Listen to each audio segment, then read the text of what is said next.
Well, I forgave her, and So she didn't didn't hate. really accept it though, and she's kind of vain in a way. Doesn't want to face a lot of life, so we can't really talk. She doesn't answer her phone when I call her. Really? Yeah. How often do you call? Well, I called her about 16 times in a row. And she won't answer the Without her calling phone? me back or answering, and so I just kind of stopped calling her. You say what now? I just kind of stopped calling her after calling her for about 15, 16 times without her calling me back. Why are you calling so many times? After 1 or 2 times is enough. Yeah, so I mean, I just wanted to. And then you send her the finger. Don't they have the finger on the text thing? Yeah. They have everything else on there. Yeah, I mean, she says she's technologically challenged, but I mean, come on. Hey, that You don't challenge. have a call. She can make a phone call. Yeah. Amazing. Right. So we don't really talk that much. Did you know that we used to have landline telephones in the homes? Did you know that? How old are you? How old are you? 21. So, have you ever seen one? Yeah. I've seen the. Jesse, about 30 seconds. Oh, okay. Oh, okay. And do you know how to use them? No. You don't know how to use a landline phone? Oh, like the regular one or the one where like you twist? The one you have to twist it. Yeah. Yeah. Or even the regular one.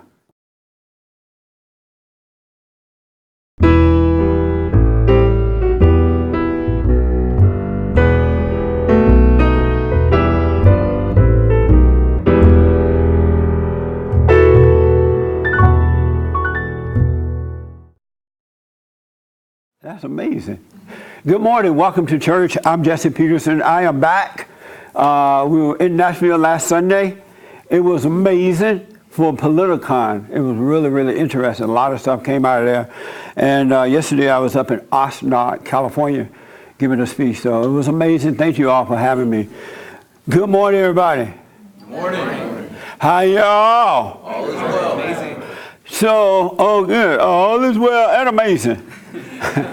So I wanted to talk to you about something, but I just think that the world is so interesting right now. It's full of millennials, right? And it's like another world is this. And the millennials are very talented, but the other half is missing.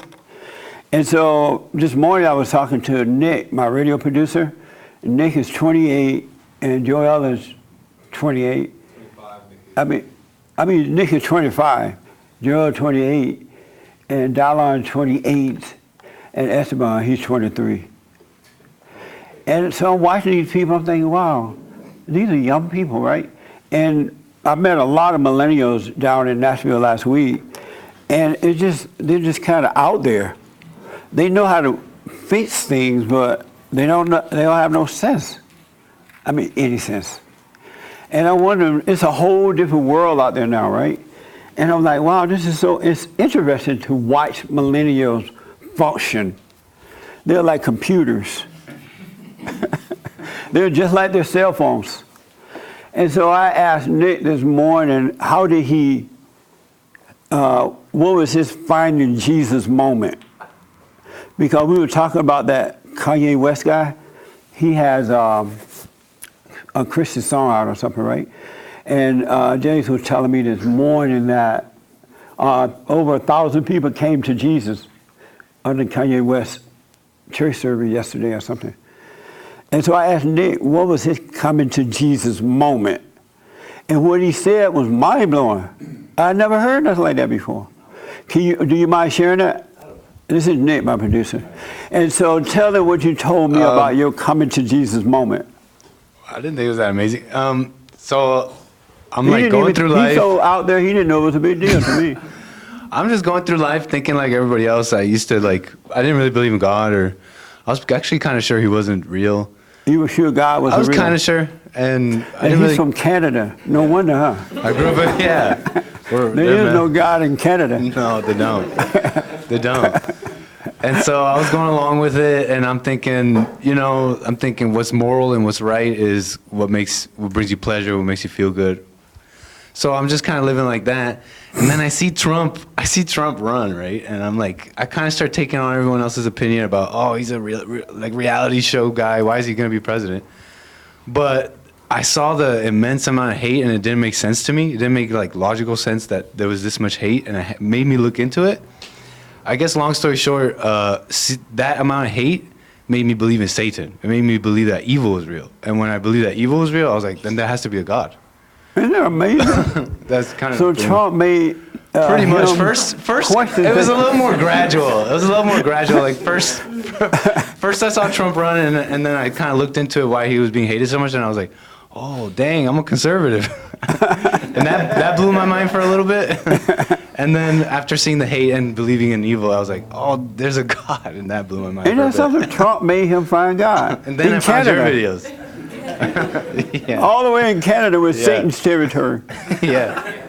And before that, you said you got your value from science and logic? Pretty much, kind of like my own head, and I kind of thought like everybody else, like what's pleasurable and what makes you feel good and what brings you happiness is what's morally correct. You know what I mean? That's amazing to me. Well, a lot of academics feel like that. Yeah, most people who don't believe in God think like that, actually. What makes you feel good, bring pleasure.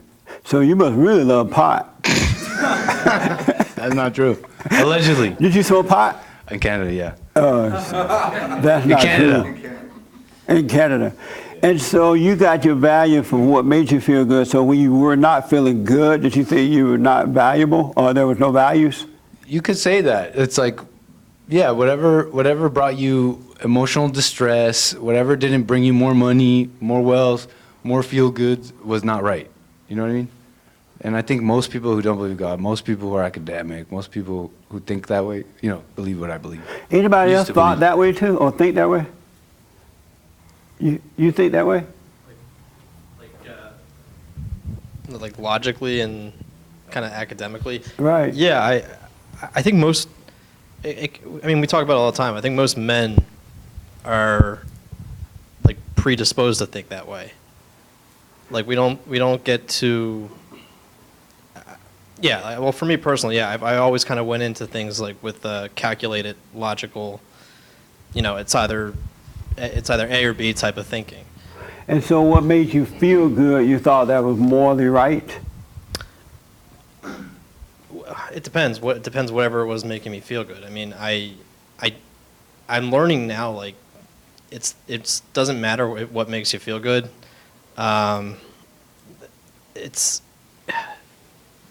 kind of been my struggles. That emotions they cloud your thinking. That's the thing. Even if it feels good, it still clouds your thinking, and that's how you kind of go down like a wrong path.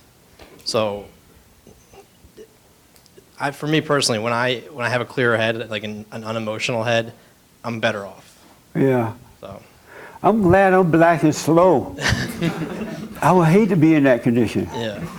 That's like a horrible way to live, right? Yeah. Wow. And so, are you better now? I'm on the path to getting. You overcoming it? Yeah. Oh yeah. Yeah. Like a year ago, I would have been like, I know a couple church services ago we talked about suicide. Like that would have messed me up because I knew someone close to me that. You were about to commit suicide? No, I wasn't. A friend of you mine knew did. someone that. Yeah, and I remember I would go to like, they all like the professionals were like, oh, you got to go to this grief counselor, and they're hacks, by the way. Yeah. They don't know what they're talking about. They don't. They don't, and that's kind of, I think that's sort of like, and this is before I found out about you. That's where I was starting to get that thought in the back of my head, like maybe this isn't these intellectuals, these therapists, these so-called PhDs people. I don't think they go about it thinking like, oh, we have the answers to like all of our problems. They really don't. In fact, they find a way to mess things up even more. I'm realizing. They do. They make you worse, and then they give you some pills to die you down. Really, and now you can't function. And no, the ironic thing was, at least from my experience, my friend, they put her on like all these crazy antidepressants, and I'm convinced that was kind of what did it for her. Yeah. And then here they are saying, yo, you should try these out. I'm like, this very same thing that took my friend. You want to get me on them now? That's like, right. It's a weird. Yeah, I don't know how he got to this point. Did your friend die? Yeah, she took her life. She took her life? Yeah. That's amazing. Yeah. I was counseling with a young man who was locked away. Well, not locked up, but he's in a kind of a religious facility right now, and he get counseling from this therapist person, and he said that. So like I was talking to him about what was happening with him, and he told me what he had gone through, and I told him, you know, no big deal, just stop being mad about it, you'll be fine. And I said, just forget it, don't ever talk about it anymore, be done with it. He's like, oh, thank you. He's like 15 years old, right? He said that every time he go to counseling, they make him relive that over and over and over again, and they make him cry, and he just doesn't want to deal with it anymore. He's done with it, it's over. And he was so glad that I said, forget about it, move on. And so apparently they are making money off you guys by making you relive it over and over and over again. But you're supposed to be done with this stuff and move on. But they like to see you cry. I met this woman who told me that we were at somewhere. I don't want to say, we were somewhere, way somewhere. And we were just having dinner. And she said, she had never heard of me, so somebody introduced her to me. And she said, oh, that's good you're rebuilding the man because they really need it. They're so weak. The men are so emotional, I just don't. And she's a psychologist or something like that. And I counsel with them, they're so emotional, they're so weak, I just don't know what's wrong with them. And I said, well, they're just like their mama. She's like, what do you mean? I said, their mama screwed them up, so you become like what you hate. And she said, really? I said, yeah. And I said to her, long story short, I said, look at you, you're just like your mama. She's like, what are you talking about? I said, I should see that you're insecure, you're weak, you're emotional, you have doubt, you're not a free woman. And I can tell that your mother wouldn't let you be yourself. She tried to live through you, now you could never live up to it. The woman started crying at the table. I was like, what are you crying for? She's like, you see me? How do you know that about me? Can you see that in me? I'm like, yeah, I see it really well. And she started boo-hooing. I'm like, why are you crying? Don't cry at the table. But they don't know what they're doing. They just have degrees, but they have no idea about real life. They're smart when it comes to computers, but living right, they don't know it. And it's so interesting to see that in this world today. It's like another whole world is existing, and God is not part of that world. It's so amazing to see a world where there's no God. It's like just crazy people running around. Everybody emotional, on drugs, they're antidepressant and all that kind of stuff. And so what made me think, another thing that caused me to ask Nick, talk to Nick and those other guys this morning, is that there's this black guy who worked for a company called, what is it? Turning Point. Who said that? Oh, Turning Point. And I saw this on Tucker show one day. I just happened to have it on, and he was interviewing the guy. The guy sounded very conservative about issues, right? And one of the politicians said that if he become president, he's going to take away the nonprofit status for churches, and that because if you don't marry those people, the same folks, you can't have a nonprofit status. And so this black guy was talking to Tucker about that and other issues. And out of nowhere, he said, I'm a homosexual. I'm like, you are? I haven't seen him before. I didn't know he was homosexual. It never crossed my mind he was, right? And then he said he had a husband. He said, man, I have a husband. I'm like, black people don't say they have a husband. Not black men on TV, right? I was stunned this man said he had a husband. I ain't never heard a black man say he had a husband. It was shocking that he had a husband. And Tucker looked like his eyebrows, he didn't respond, right? And the guy said that he had a husband. So he's not for this politician taking away the right not to marry gay people, but because he has a husband, and he's not for it. Then he said he'd been in the military. And I'm wondering, did your husband go too? Do they let husbands go to military with husbands? And so I'm thinking, this is so crazy. He's going to be put out of the black world. I never heard, have anybody ever heard a black man say he had a husband? Right? I never heard that before. And then he said he was a conservative, right? And so I tweeted out there, you can't be a conservative, you can't be a Christian.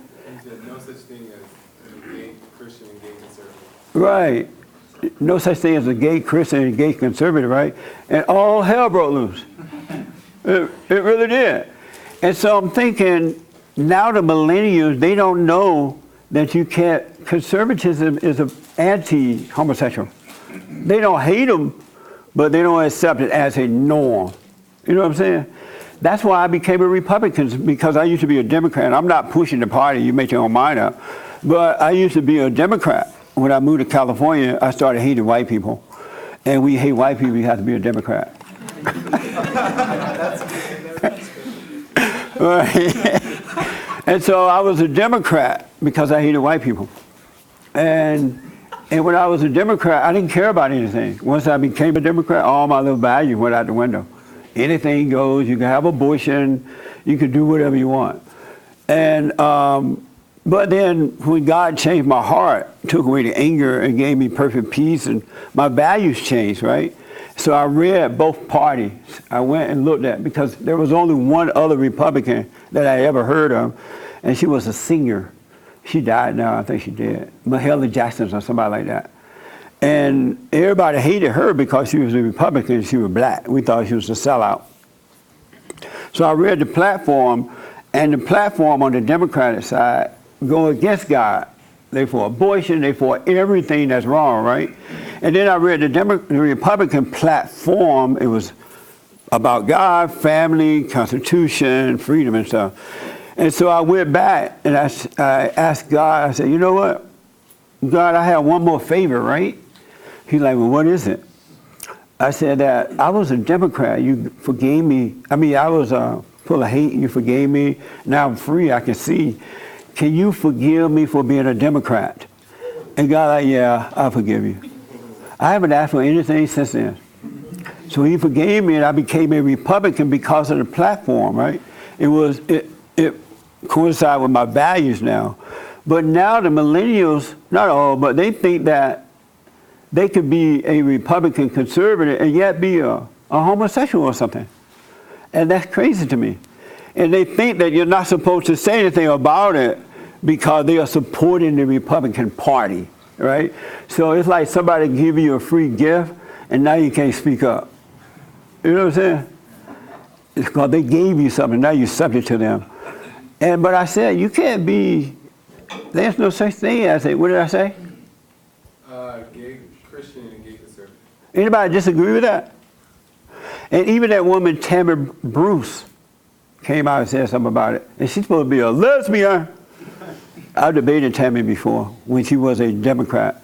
But I realized those values don't go, and the Republicans are allowing it to happen because they want, the older Republicans, because they want the votes. They don't care about your soul. They want the votes. They'll let anybody in that will vote Republican. And they don't care about your values. At one time they did. They rejected, all that stuff. But they don't anymore. They'll let the illegal aliens come in, or anybody.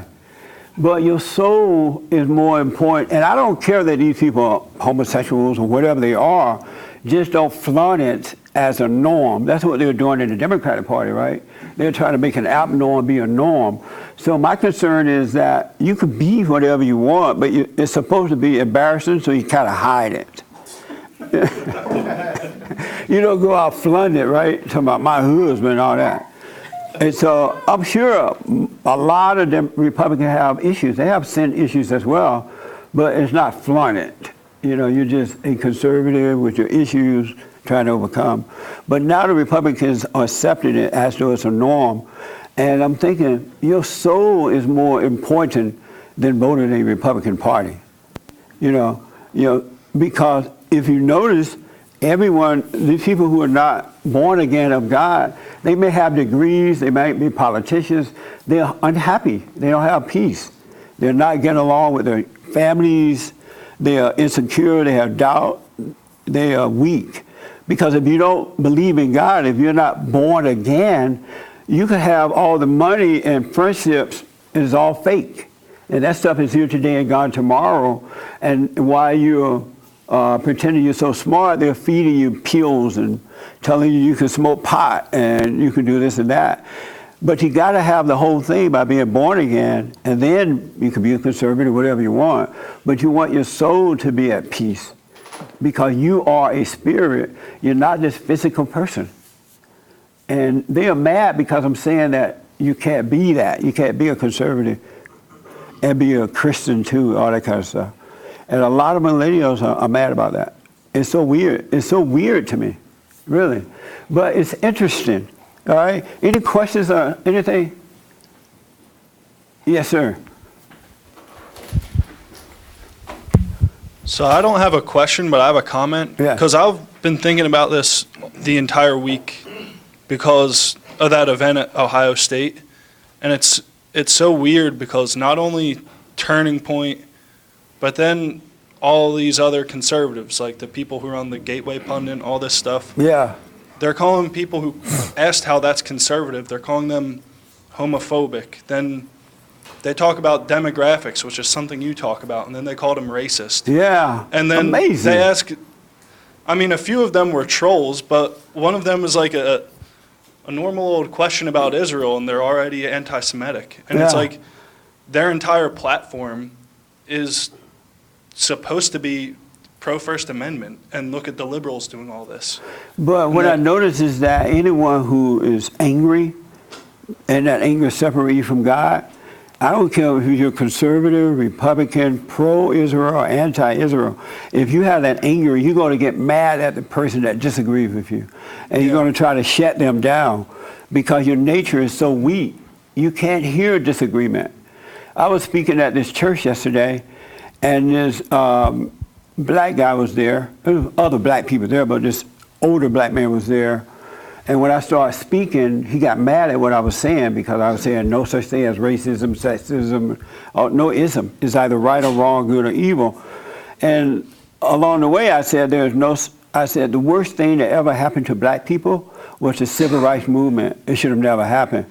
And the host of the event told me that the guy jumped up and ran out of the church. He was so mad. He was like mad at me for saying that. And she ran down the street and asked him to come back. You know, come back, you can talk to him one-on-one later, come back. And so I would have let the guy go, really.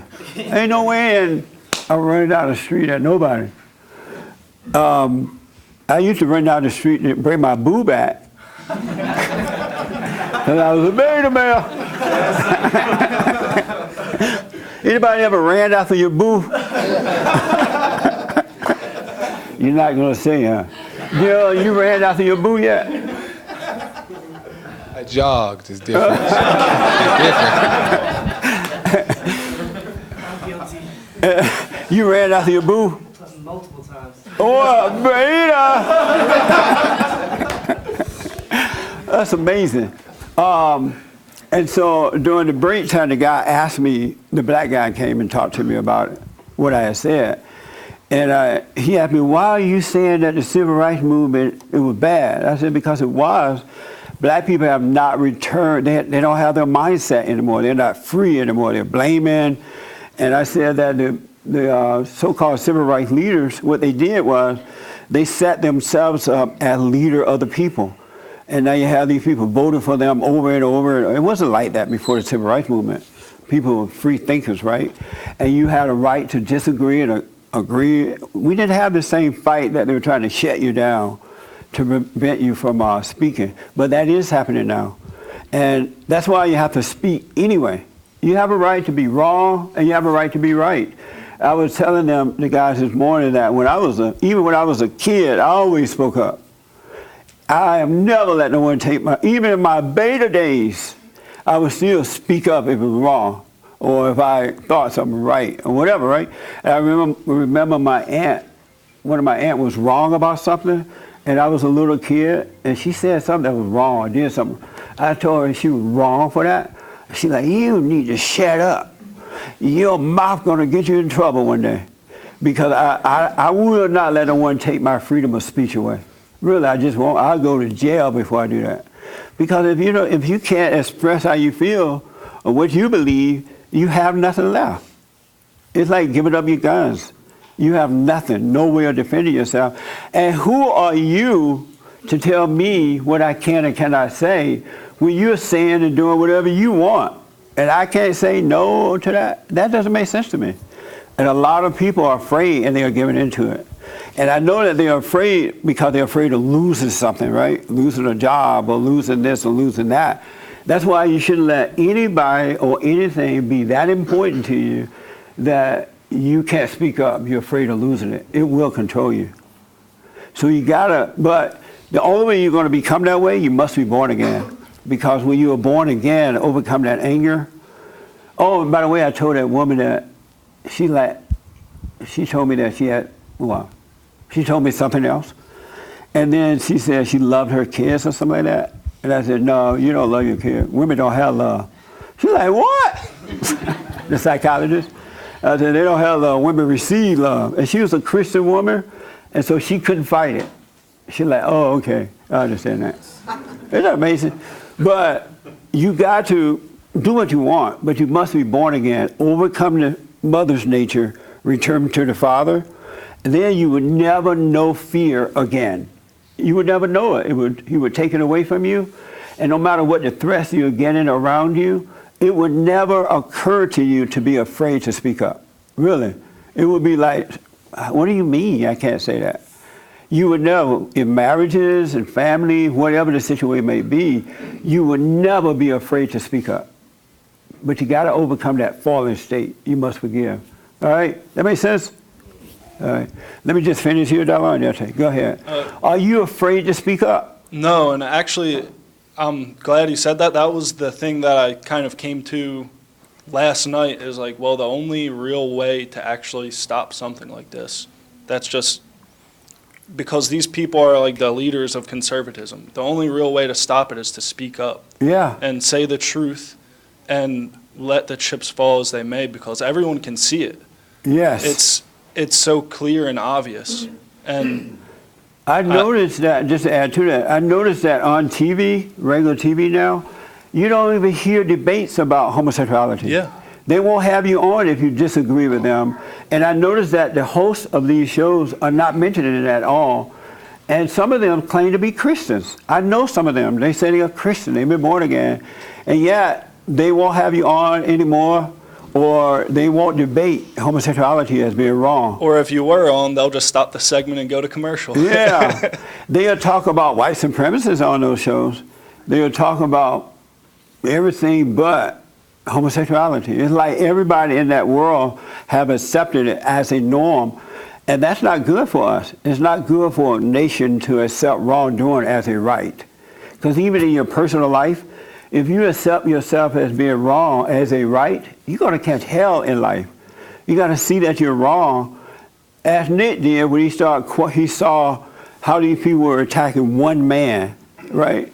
And he questioned it. Well, how come they're attacking him? Something must be wrong. And in that moment, he realized that evil existed.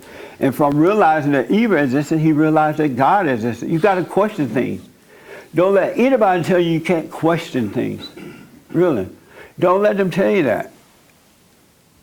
You have a right. You even have a right to ask God for things. You know, I used to question God all the time when I didn't know him, right? I'm like, okay, if there's a God, let it rain right there. And he would let it rain. I didn't know you were supposed to question him. You know, how would you know if you don't ask the question? How would you wake up if you don't ask yourself, am I right here or am I wrong? You know what I'm saying? I'm sorry, man, go ahead. I think I'm pretty much done. Okay, this is your first time here? No, I think this is fourth. Oh, okay. How's life going for you now? It's going great. I actually kind of woke up similar to Nick. Oh, you did? Yeah, I was a mess. And Trump got elected, and I saw that they were spying on him, and the media was rooting for it. Yeah. I was like, that's supposed to be illegal. And then after that, I started looking into more things, and eventually it led me to more and more conservative outlook, and then needed to rely on God more. Yes. Actually, I had one more thing I was thinking of during the week, because last week I thought of going to a different church because you weren't in session. And the church I was going to, I looked it up on YouTube, and it was like the first 30 minutes are all music with like drums and guitar, and somebody like laying on the floor singing, it was like, wow, whew, I can't go there. Amazing. But the one thing I want to come out of this talk right here is that you got to start questioning things. Don't just accept the okie doke. Don't. If a doctor offers you medicine saying that you're depressed, ask the doctor, why are you giving me this? What are the consequences of taking this stuff? What would happen if I do? How long would I know a couple of family members of mine they have to do that dialysis thing. And they just took the medicine. The reason they have to do it, they were taking medicine day in, day out for years, and now their liver or kidney or whatever is gone. And they didn't question the doctor.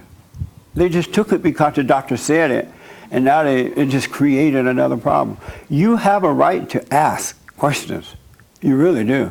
And if they don't want to answer your question, then you know something is wrong. If the preacher don't want to answer your question, you know something's wrong. It's time to head up, move on. All right? You got to take back your life. This is crazy. It doesn't make sense to me. Yeah, and if they don't want you to ask questions, that's the first sign something's wrong. Yes. And no matter what it is, you're allowed, like you could ask God if he's real and he doesn't get mad. That's and he'll right, show you man. it's true. Very So you could good ask point. anything else. Yeah. Because once you start questioning things, then you start to see what's real. Even with yourself, get to know yourself, question yourself, and then you start to wake up. That's what gets you going. But if you just accept no disagreement, no nothing, you're going to end up in a hole somewhere. You really are. And then you'll be dead. Amazing stuff. Let me take dialogue here, and then here, and here. Okay. You were saying how these people, a sign of anger is that they try to shut down anyone they disagree with, but they say socialism and leftism is the most dangerous ideology, but they have no problem debating a far-left socialist like Kyle Kalinske. They debate these liberals all the time. They encourage them to come to the front of the line and debate with these social justice warriors, so why don't they shut them down? Right. I don't understand that language. Well, interpret for me, James. See, I don't understand.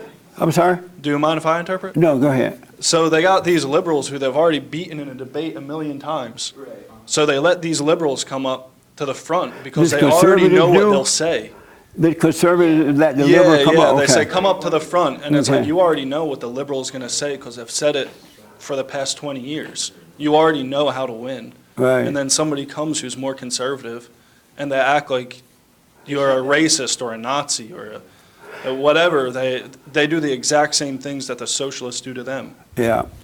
But this is in a big way, but in your personal life, the same thing is happening.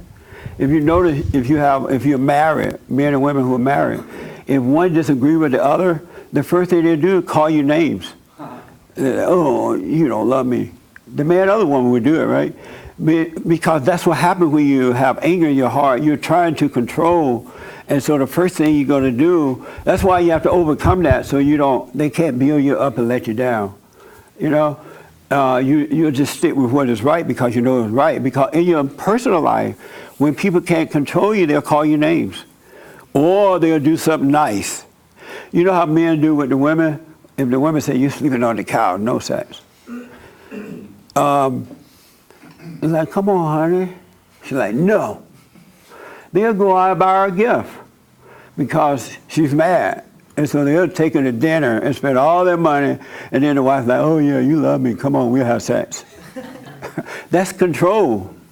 But when you overcome that fallen state, you cannot be controlled because your nature is of God. And no one or nothing on earth can control you. So that way you're in it, but not of it. You know what I'm saying? You can be in it, and it's so amazing. It's so amazing to live in this world and not be attached to it. It really is so much fun. It's so much freedom. And not be attached to it. You can be in the world, but not attached to the world. All right? Let me do this first. Let me take here, there, and over to you, all right? I appreciate the question. Or comments, yes. So I'm old enough to remember when, blacks got the big rights. They had all the rights. Yes. And then the women got all the rights. And then the homosexuals have all the rights. And now these other alphabet soups have all the rights. Yeah. Well, you can't even talk about them. You're afraid to say anything. So this happened. But see, I don't even like that language that said you can't talk about it, right? You can talk, even if someone don't let you on the show. You got your own world. You have people around you. You know, when I first started Bond, I didn't know this was going to come about. My world was there, the people around me. One thing led to another. So you know somebody. Your world is your TV show or your radio show, your environment. So what happened? So ain't no such thing as you can't. Well, right? this is happening now.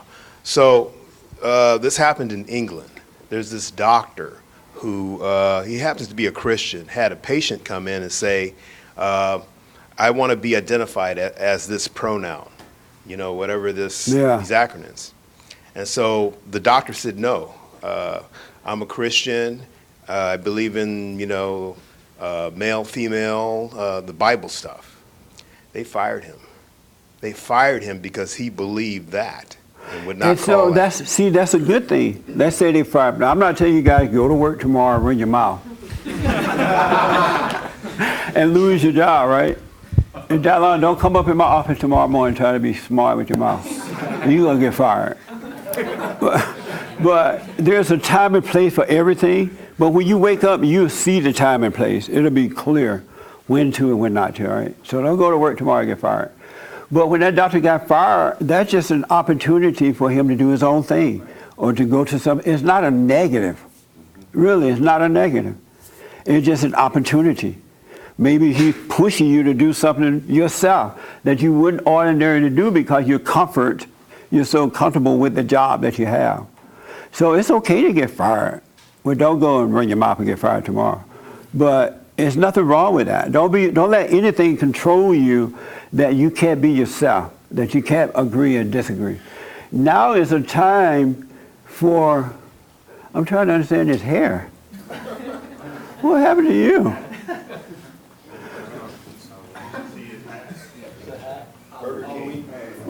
I guess he's not doing the silent prayer anymore. But this is a perfect time. This is an amazing time to start growing up, to start speaking up, to start standing against evil. Because evil is trying to take over the world and destroy your soul, right? What an amazing time to stand against it. I've never seen it like this before. Because when I was growing up, the Christians controlled the world, right? The United States for the most part.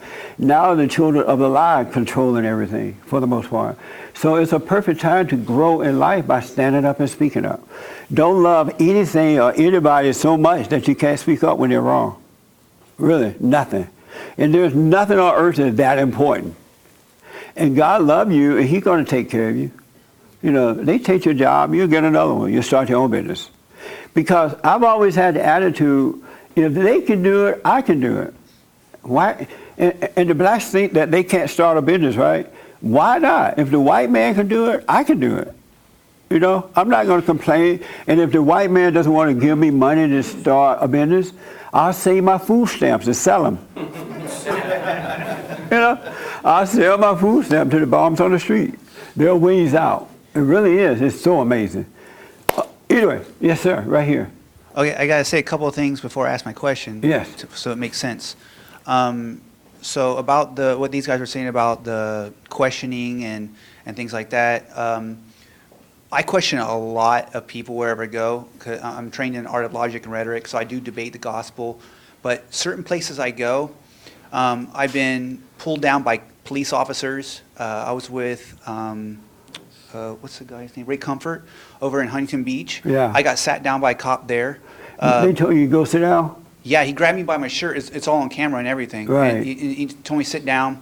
That was so much fun, huh? Yeah, yeah. I mean, I beat him in the debate, and I knew my constitutional rights, but Yeah. it's going to lead up to my question. So there was that. I went to another church. I spoke out there. I got kicked out of there. They called the police on me. Were you out of order, or were they allowing questions and answers? That time was more a little bit. When they Yeah. go, Yeah, That means they were out of order. But today, after this, there is a questionnaire thing, and I already know I'm going to get kicked out. They're bringing in 4 new pastors to take over this place because I think the people aren't tithing and giving, so I don't think the main pastor's making any money, so he's just given up, I think, and there are 4 candidates, and I already cold read all of them. They're just there for money. So I want to kind of question them to expose, but I already know they're going to kick me out. So my question is in a debate, I know how to win one-on-one, Right. because I know how to discover a secret and debate the cause. But when they revert to authority, like and they have the stronger hand, they take the upper hand based upon authority by this is my property, Right. and now you got to go to public, and then it reverts to, well, where does your rights begin and end? So I'm trying to figure out at what point can you use your rights to speak up, to try to show someone's hand and to discover their foundation, and and what time are you out of order and they can arrest you? Because I'm coming into a season where I have a feeling I'm probably going to go to jail a lot for what I'm doing. So I'm trying to stay out of going to jail. Right. So I'm Well, trying they're to not figure out going to what let that you boundary out. is. Are you white? Yeah, but right You're now, in jail for life, brother. yeah, right. And white people cannot get out of jail nowadays. Yeah, it's bad. So listen, yeah. the way I do, don't plan it. Don't plan what you're going to say.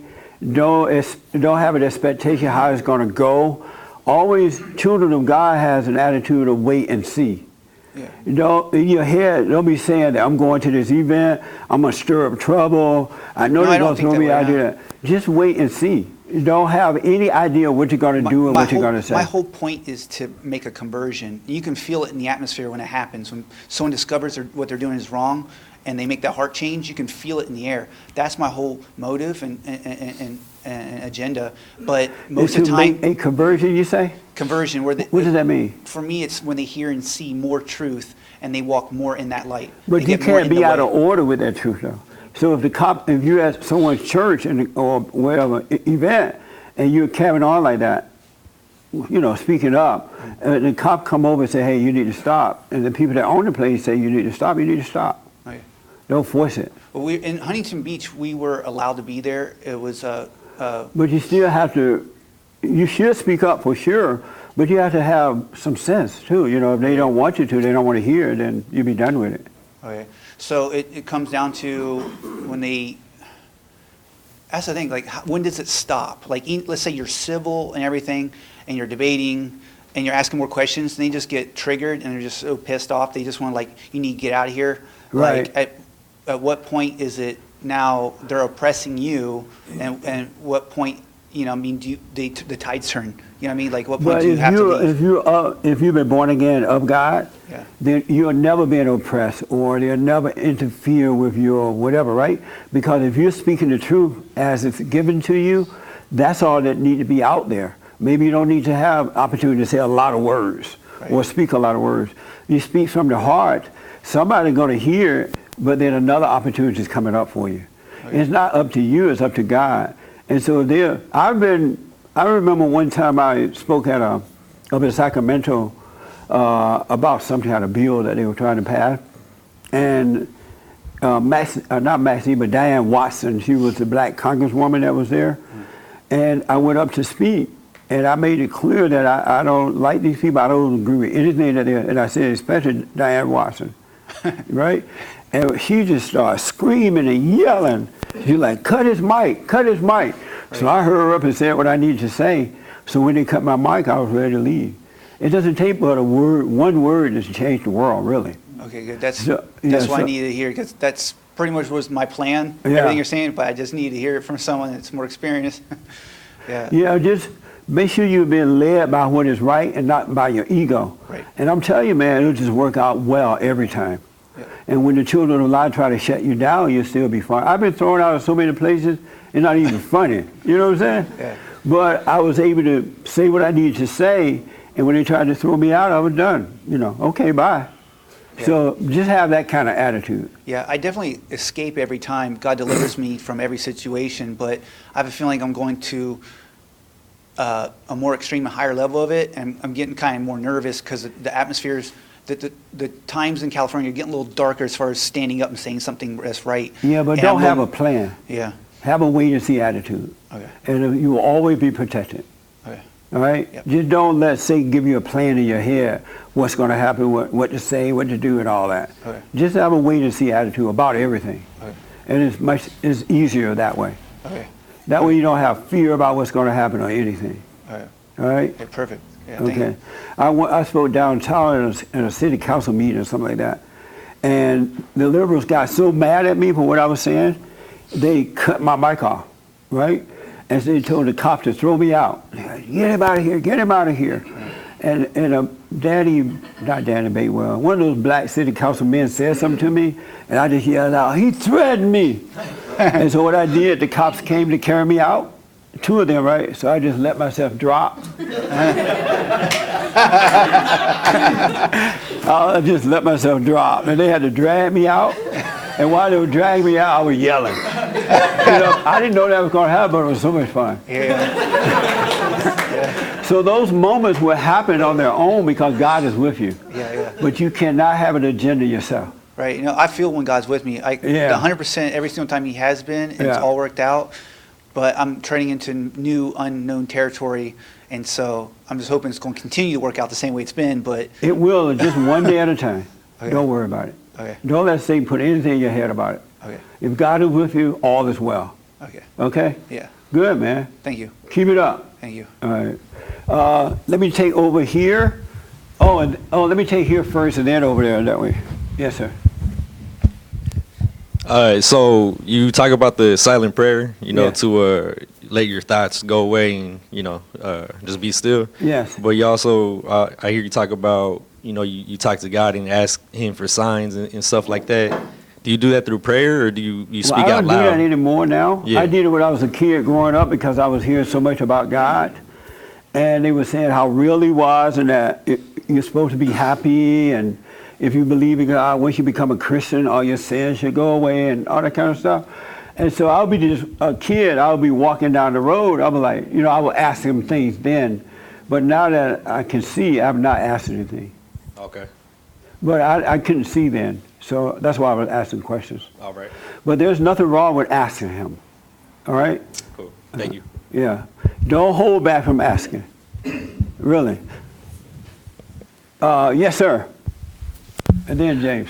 Okay, yeah. Is it working? Yes. Yeah. Okay. The pink elephant in the room that nobody wants to talk about, and Nicholas Fuentes and E. Michael Jones, who's a Catholic that's been shunned by most sellout Catholics, are bringing it up, and everybody's afraid to say it, which is, the Bible says it in 1 Thessalonians 2, verse 14 and 15, the Jews killed Christ and are contrary, enemies to all men.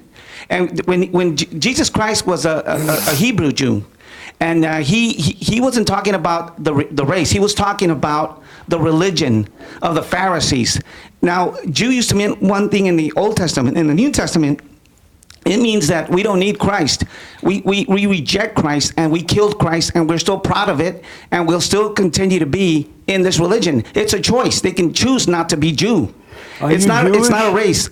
Pardon me? Are you Jewish? Right, but religion. If you think you're Jew and you're not religious, then you're not a Jew. You're a Christian, or you're secular. But Jew is not a race. Semitic is a race. Why but Jew is not a race. Pardon me? Why is he telling you this? I'm telling you this because these are the people. The Christians and the Jews and there are Jews who believe in Jesus, and there are those who don't. But that fight been going on forever. Right. So, but these are the people that are. And you have a right, as long as you don't be angry, you have a right to agree and disagree with the Jews or anyone. Just don't be angry. That way, God got your back. Right, but the thing is, the thing about there are even black people say they're the first Jews, and they wear those army-like clothes. Okay, let's assume they think Jew is a race, but Jew is not a race because look, that's not even important to me. Well, the Bible, it's important to the Bible in the New Testament. Jesus Christ said, everybody's afraid of the Jews. It says, for fear of the Jews, everybody denies Christ. It says so in the Bible. Look it up. But why are you telling me now? Because now we have a new way out. The New Testament changed that so you can just that is the New Testament. Right. And for fear of the Jews, people are afraid to speak about Christ.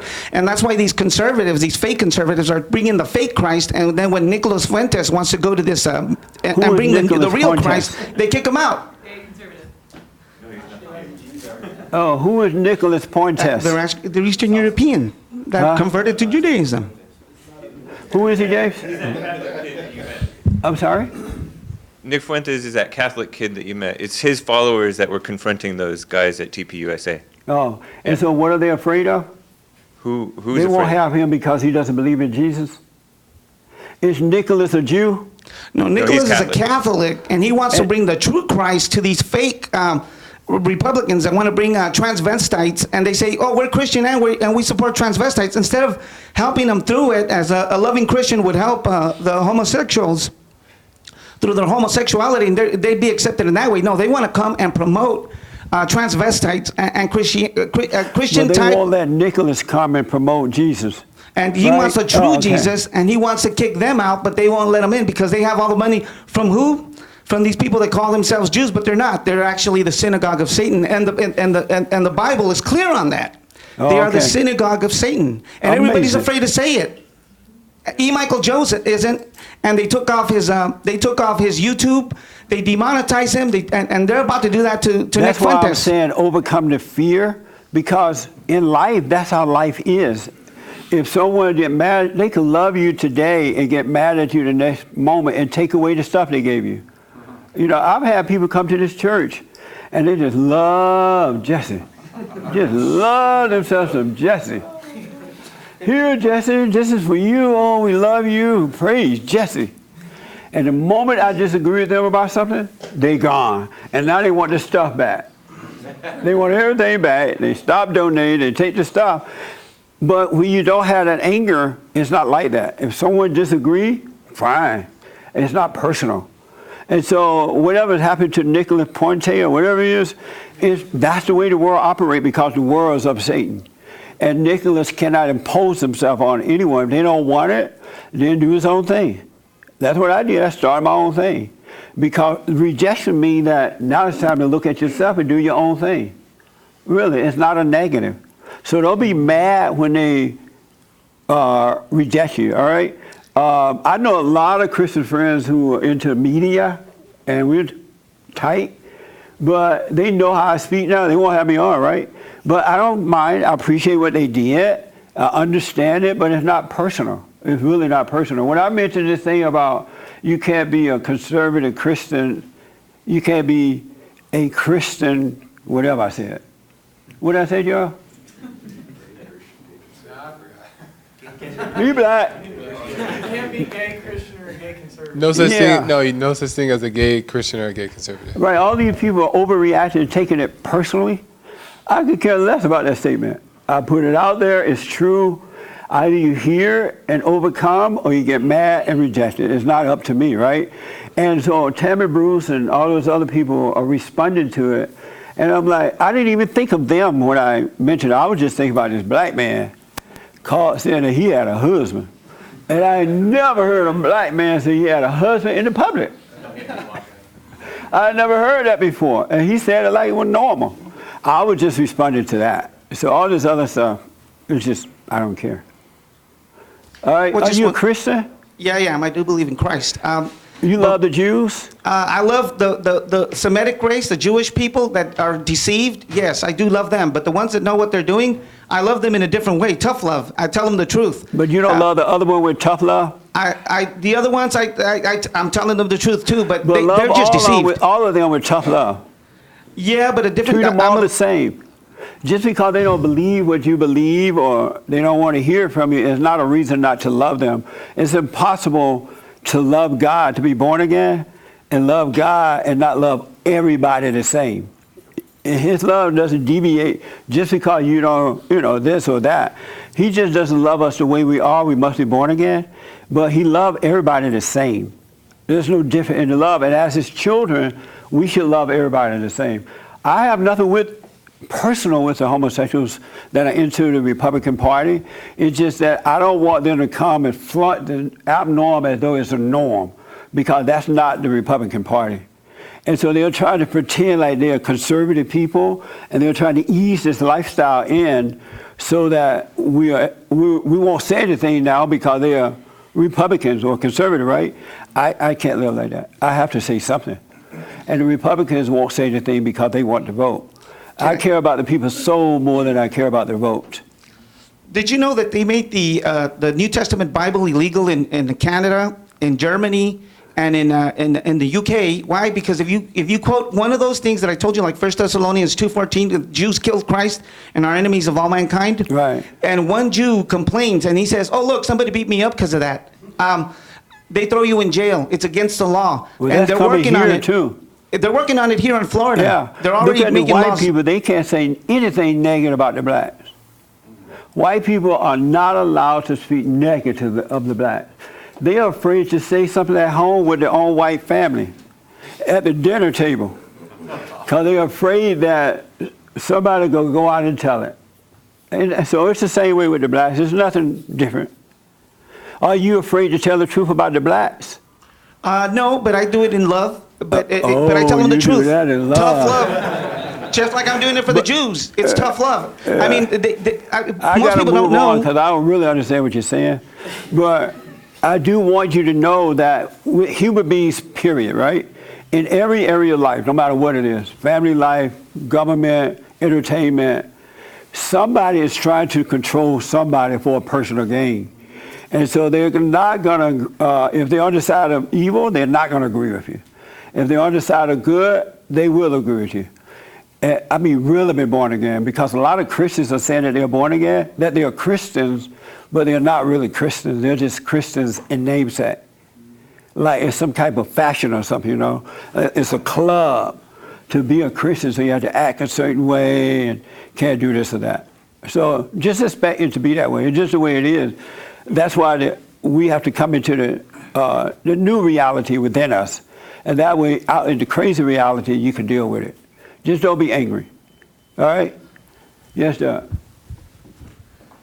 Oh, I'm sorry. Let me take James first and then there. Just don't be angry, man. This your first time here? No, this is the second time. Oh, okay. I'm glad you're here. Go ahead. One of the Do super you chat. understand? Everybody have the right to be right or wrong. Do you understand that? Who don't understand that?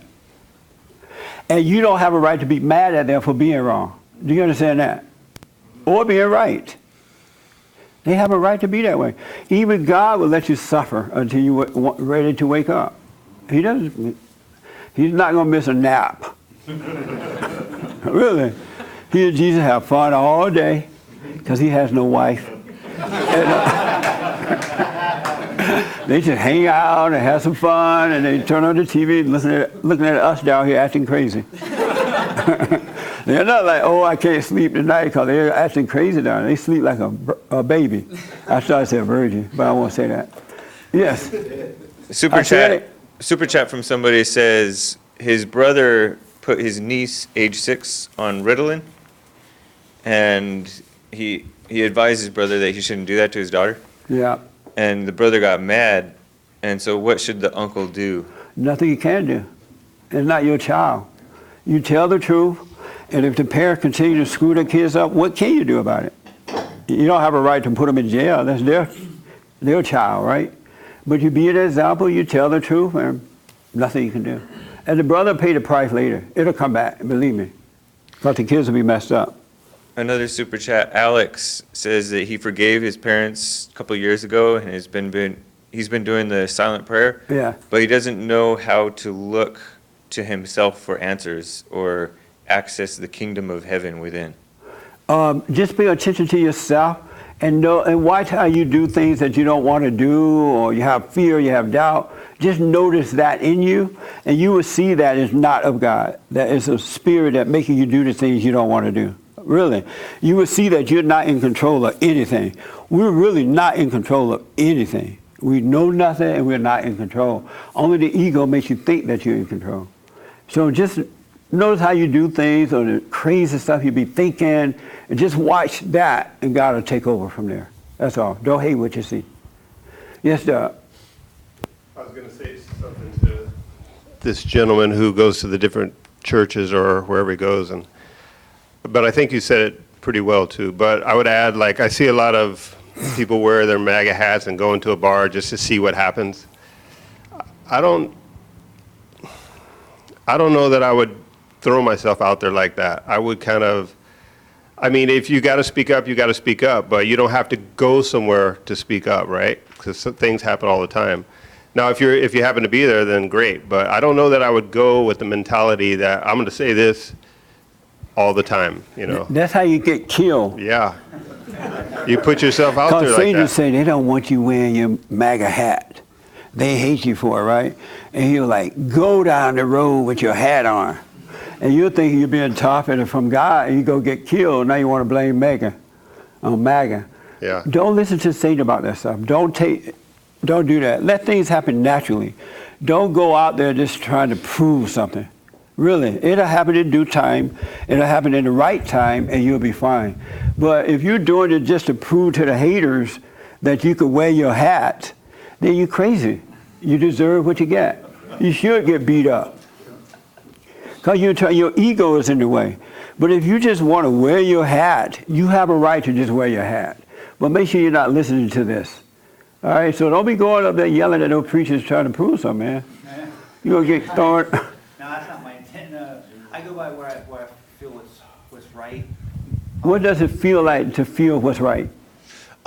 It's like it's almost like to get a job done, what you feel like God's trying to do. You know, like it's necessary. Like you got to get up and take a shower. You know what I mean? Before you go out and be presentable for the world. It's a kind of that feeling for me is like. That's like wearing the hat. Yeah, like wearing a hat. Like if I just want to What wear do a you hat, think about what he's doing?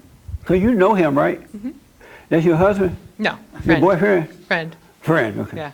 What do you think about what he's doing and the way he's doing it? I'm still kind of learning his process of how you hear God and how to Right. know what's right, how to see from all points, how to like thread through, like how to discern. You know, I think the biggest thing he wants to teach me is how do you discern God's voice? How do you Right. understand? Is it Well, his the way will? you discern God's voice is doubt every thought. Yeah. Really. Yeah. When you don't believe any thoughts about anything, Yeah. the only thing is left is God's voice. Yeah. And his voice is a voiceless voice. Yeah. He's not going to be speaking words to you. Yeah. So if you want to discern his voice, Yeah. doubt every thought. Yeah. That makes sense? Yeah.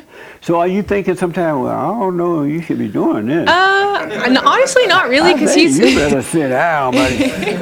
Oh, you think like, Lord, why don't he sit down? No, not really. I mean, he's been right pretty much every time as far as like Uh. kind of calling things for what they are and. But should he be up at somebody else's house calling things and not what they are? Not really. Thank you. Yeah. So do you tell him maybe you shouldn't go to somebody else's house and yell? I don't think I've Unless said invited. that. I don't think I've said that, but Why haven't you said that to him? I don't know. I guess I just assume he hears from God, so he knows how to hear from God. He can discern it. He's done it for a long time. But you can't discern that he's going to these people's houses yelling at them? I've never seen it actually, so But you heard about it. I did hear about it. And yeah. were you thinking, were you invited? And No, he I was didn't saying- think that. I thought, oh, he knows. He hears from God, and he can, he can discern. So I trust I him. have to say that the one time where I got pulled out by the police, I didn't even want to. What happened was I was at this huge church in Beverly Hills. I was in the back, and I didn't even want to go there. I just went because my friend went there. And when I saw it, I'm trained to cold read all the air. So I went in and I was like, oh, here we go. This is just a freaking meat market. So like, let's just get through it. But as I was sitting there, I opened up with a girl sitting beside me. She had all these like rapo frames, and she didn't want me to sit beside her. I was like, here we go.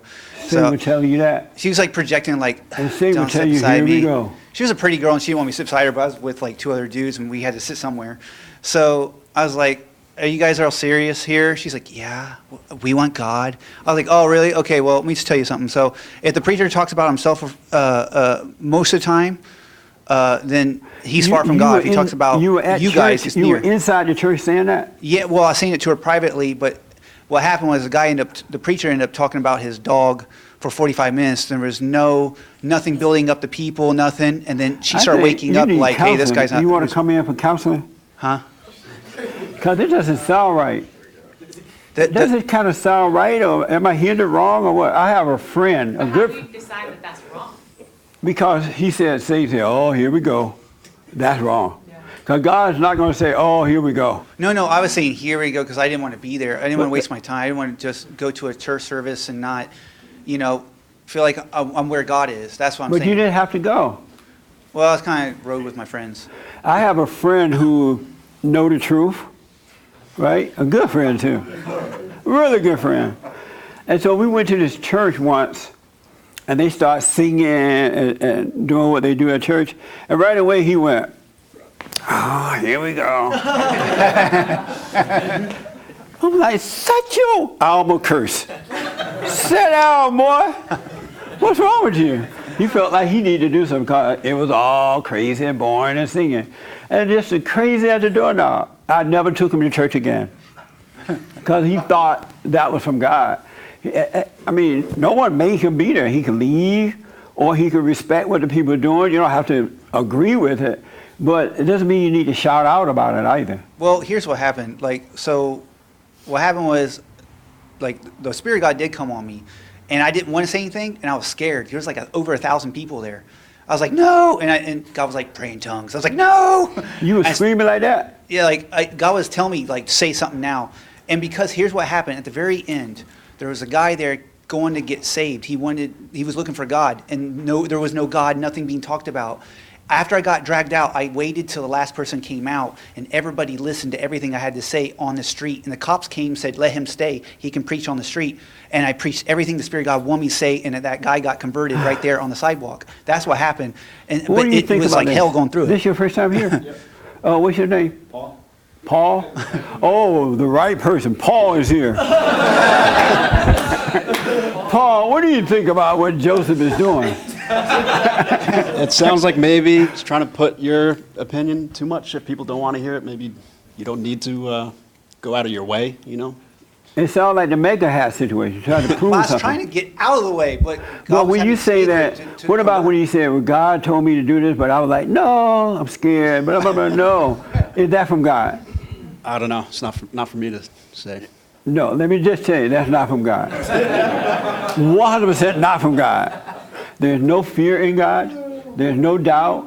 He's not going to put you in a situation that you can't handle. No, here's what And happened. so if you felt anything about it, it was from when Satan, here's what happened. and you thought it was from Right, God. no, when I- Because since in the last 30 years now, I've never had fear about speaking up. Nowhere. Okay, That's who why was there? That's why he said pray in tongues. When I prayed in tongues, I got charged up like a battery, and now I was so bold I wasn't afraid. I was in comfort. I could have said anything. I was comfortable. You prayed in tongues? Yeah, and I got charged up, and that's why he said pray in tongues, because I didn't want to do what he wanted me We to need do. to lay hands on him. No. What do you think about? What do you think about that? That's one thing. If the thought that every thought is a lie, then isn't that thought that every thought is a lie a lie? Yes, absolutely. Don't believe any of that stuff, man. You got too much conversation going on in the church. Every thought is a lie. Every one of them. Everyone. The ones that interpret the Bible for you, the ones that say pray in tongues, the ones that get you all geared, none of that from God. Really, because when he reveals things to you, it's beautiful. It's like the sun shining out there now. No fear, no doubt, no thoughts, no nothing. Really. Well, I mean, I get that. I see what you're saying. But what happened, like when I prayed, his presence came, and then people were walking out with me. Right before they grabbed me, people were like waking up to yeah, this preacher's like talking about his dog. People were getting up and leaving, and that's what happened. And then finally, to where they called, 2 feminists came over and two security guards came over. 4 people tried to grab me. I grabbed hold of the chair, and then the guy said he would debate Wow. me outside. Did you get in your car and leave him behind? I didn't get No, to she see wasn't it. there. Oh, No, if you had, would you have but gone what home happened and left him behind? after that, You're like, I'm getting out of here. After that, because people go there on a Wednesday, they were going to their home churches on Sunday, and everybody was talking about it, and people were like, "Hey, remember the guy that talked?" But let me just Because say, people got because saved outside. You sound like a nice guy, man, but you need to calm down. You really need to calm down. Are you taking your medicine? This is the one time you can take it. No, I'm kidding. But it's just too much, man. It just doesn't feel like it's too much. You his friend. What part of it was too much, though? Ask your friend. So I can be clear. What part of it was What too part much? is too much? I guess I'm Speak still on trying the to mic. understand. I don't know. I'm still trying to discern Does that. it make sense what he's saying now? What are you thinking as Yeah, he's because speaking? I feel like I've had thoughts to where God led me to do something or think something. Oh, no. You know? Well, no wonder. No. You got to get away from thoughts. That's why God said, bring every thought into captivity. Every one of them. into captivity. So if he said bring every thought into captivity, why would you, let me just ask you first. Okay. Why would you believe any thought is from God? Well, like, for example, if God tells me to go and serve this person, that's a thought, right? I would go and respond But to he's that? not going to tell you go serve this person. Interesting. Well, so how does he talk to you? He revealed. What does that look like to be revealed? It looked like the light shining. It's just clear. It's, you know, have you ever laid your car keys down on the table, you forget, you put them there, and you start looking around for them, and like, oh man, I can't find them. But you forget, you just leave it alone for a minute, and after a while you remember, oh, they're on the table. It's like that. That's how God operates. That's what That happened. makes sense? That's what happened It's to not me in the place. head at all. You just remember what Yeah. you forgot. It was like that. This is how you're describing it. I think we just had two different ways that we describe it, but that's what happened. And at what point do you not speak out against someone that's doing something wrong? You know what I mean? But And there's a the time guy not got to born speak again out on the against street. When you see somebody doing something wrong, I had another example, right? I had a good friend. We still friends. I'm just pretending they're not friends. And this friend thought that they were acting like me. They thought they were being me, doing what I do, right? And I didn't know the answer to that because I knew I wasn't like that. But they were always compared and said, well, you do this too, you do that. I'm like, oh, okay. And so years went by. And finally one day I just had to be talking to them about another situation. And I realized they're not like me. They think they're like me, but they're really like their mother. But they think that's how I am too. And so they think they're living like me and doing like me, but they really were doing like their mother. And I'm like, oh, that makes sense. And that took years to come. I just had to wait through that. I didn't even realize I was waiting for the answer, but I knew it didn't make sense what they were saying, and I didn't have the answer. So I just waited. So you need to just wait, and you'll see when to speak up and when not to. Yeah, it worked out pretty well that day because it says, it's written, wisdom is justified of her children. And there was a conversion that day. There was someone that was born again. I walked him through the prayer to receive Christ. Was Kanye West there too? Huh? I think Kanye West is a rebrand. I think he's, you know, I think I he's don't going. know yet what to think about what he's doing. To be honest. I see the end from the beginning on it. All right. Like I well, think just be careful, man. Calm down. Be careful. Yeah, absolutely. And don't go to these churches looking for trouble. Oh, that I don't. Don't Yeah. ever look for trouble. No, I don't. Be ready to deal with it when it comes. Yeah, I seek His will at all times. Absolutely. And I see that you really want to help. You want to be right and do the right thing, but you need to calm down. All right? Yeah. Will For you most calm part, down? I am. Huh? Will you calm down? Yeah, absolutely. I feel like I am in that place. Okay. It's when the times when I have to speak up for the gospel that I get scared, but it works out. But I'm like, I don't feel like I'm rowdy in those moments. This your first? Let me just ask this young man. He want to tell you something. This your first time here, right? Yeah. Oh, what's your name? Take the mic for me. What's your name? Anthony. Are you a Christian, Anthony? No. Well, yeah. I guess. Either yes or no. He's like, oh no. Well, yes. Oh no. Which one? Yeah. You a Yes. Christian? What do you think about what you're hearing? Honestly, I just feel like you shouldn't. He's more so forcing it upon other people to believe what he believes. Yeah, it does seem like a force. That's a good point. Yeah. Very good point. Isn't it written that you send out the water so you overturn the earth? And then you also combine the floods so that you bind the floods from overflowing. So you can stop words and you can send out words so you can convert or subvert or to try to gather or scatter, right? See, this is why you're not supposed to be learning the Bible. It's how you take the over. very reason, man. It's how you it take got you over. screwed up right now. Really, it got you all this Bible in your head, and you think you're doing what the Bible says, and you're not. Why not? Why because doesn't- you have intellectually learned the Bible, and it's destroying you. It's building your ego, and you think you know, and Satan is using it against you. That's why you're not supposed to learn the Bible. How do you can know read when, it. Okay. So how do you know when Satan's using you? What's the fruit of that? What's the effects? When Satan is what? When Satan's using you, what is the effect? You're scared, like you said. You're not sure. You go looking for trouble. You're excited about it.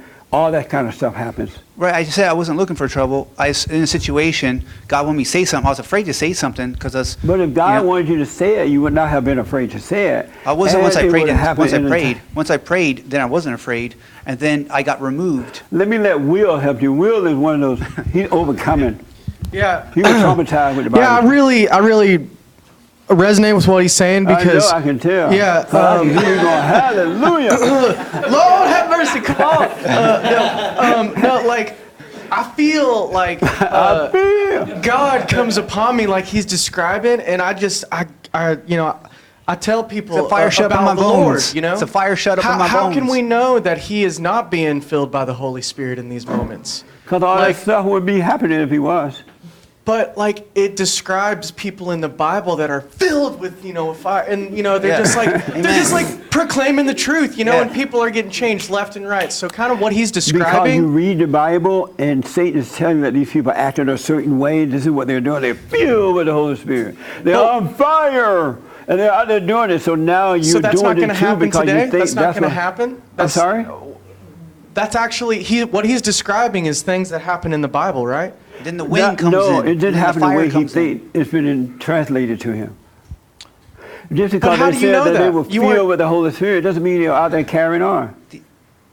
Because the fire brings the effectual working of his power that brings a conversion, that brings an awakening, and then people It does- and brings the Holy Spirit inside you. Then there's Doesn't like it make you like want to drink? cloud It does sound slightly intellectual. We need to do the last. It does sound like We need to do the Last Supper right now.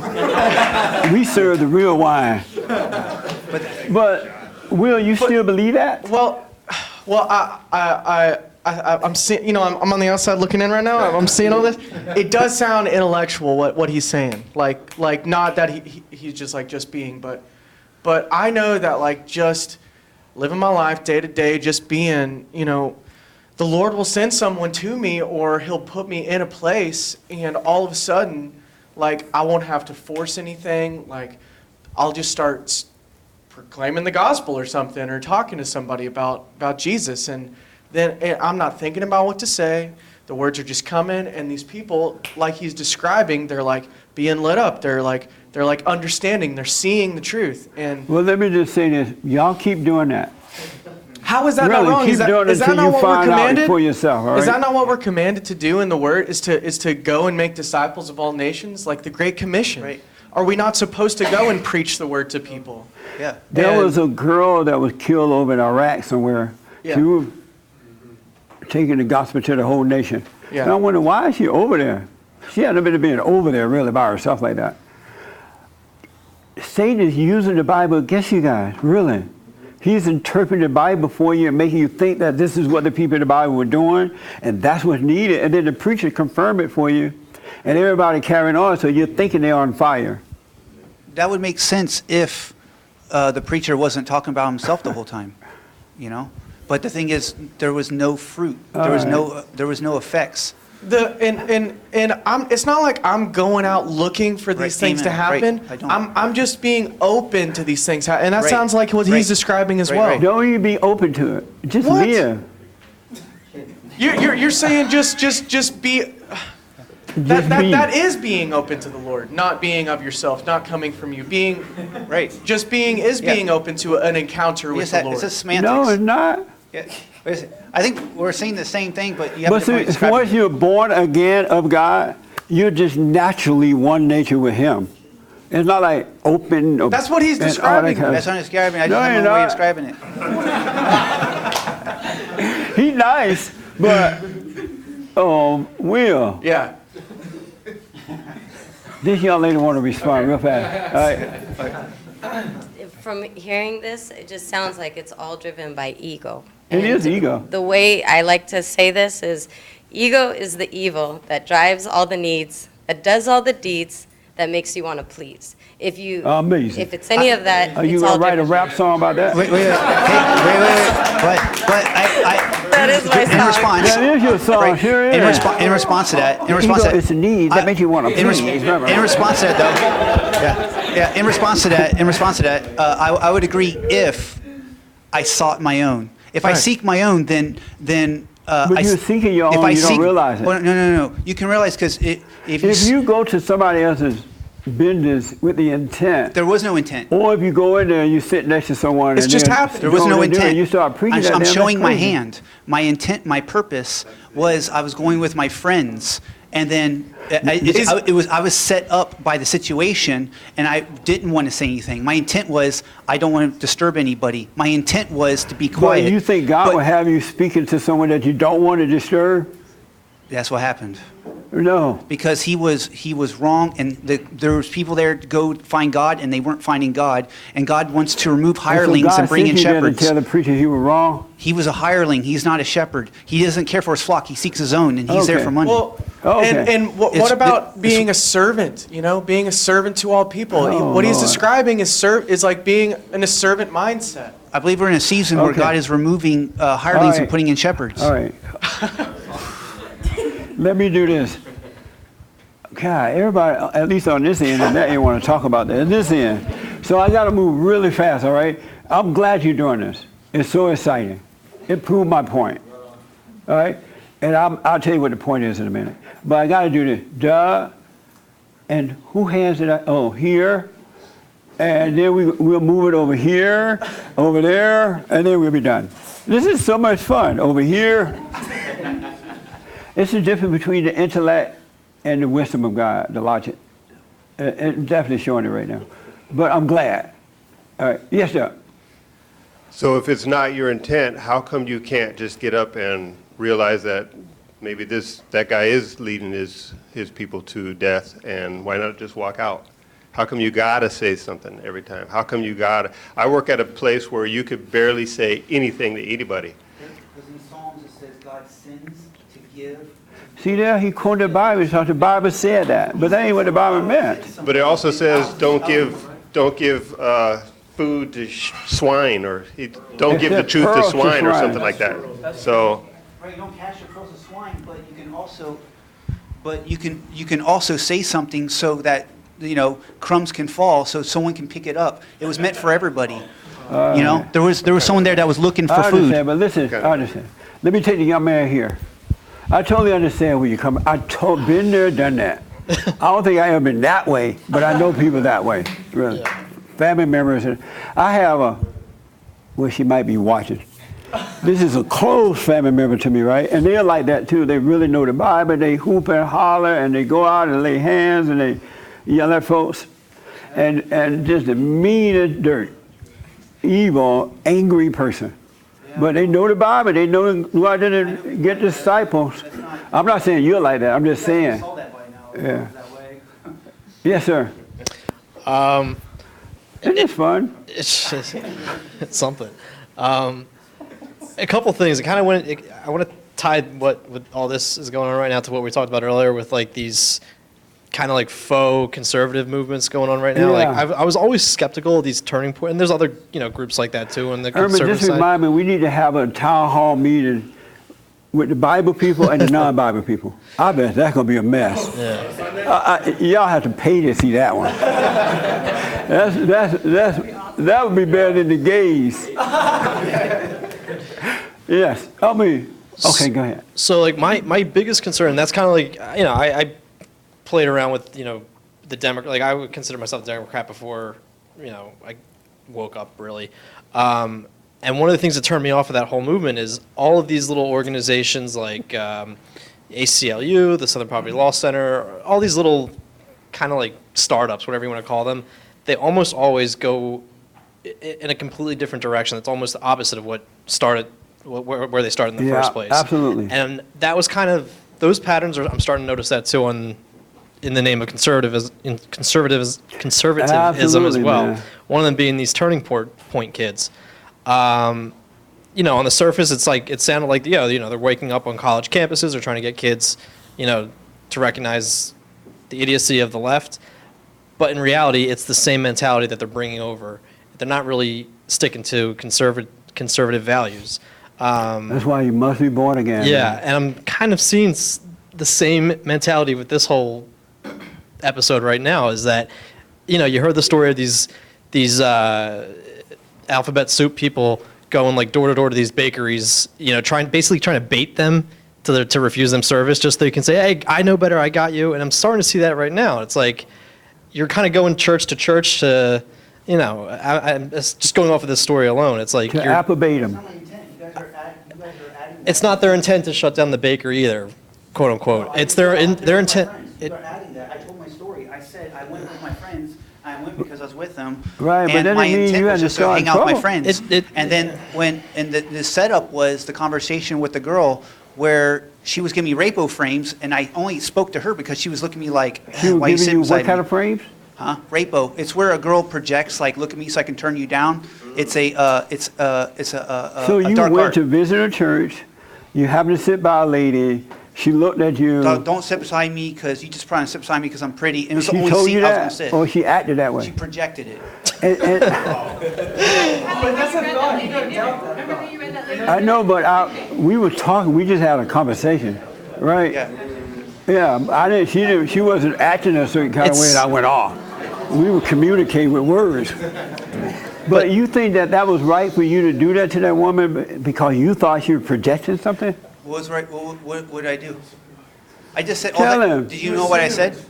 No. She projected it. You said that you were projecting it. She projected, and every thought is seen in the light of your countenance. It says that the Word of God teaches you how to read the thoughts and intents of someone's heart. I read the thoughts and intents of her heart. She even put in the effect to prove it, where she took her iPod and put it in the chair, so I couldn't sit in this right beside her. I had to sit one more down.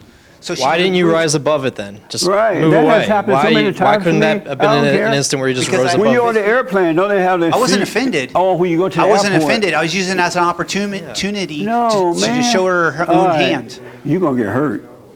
Yeah. Somebody's going to hurt you.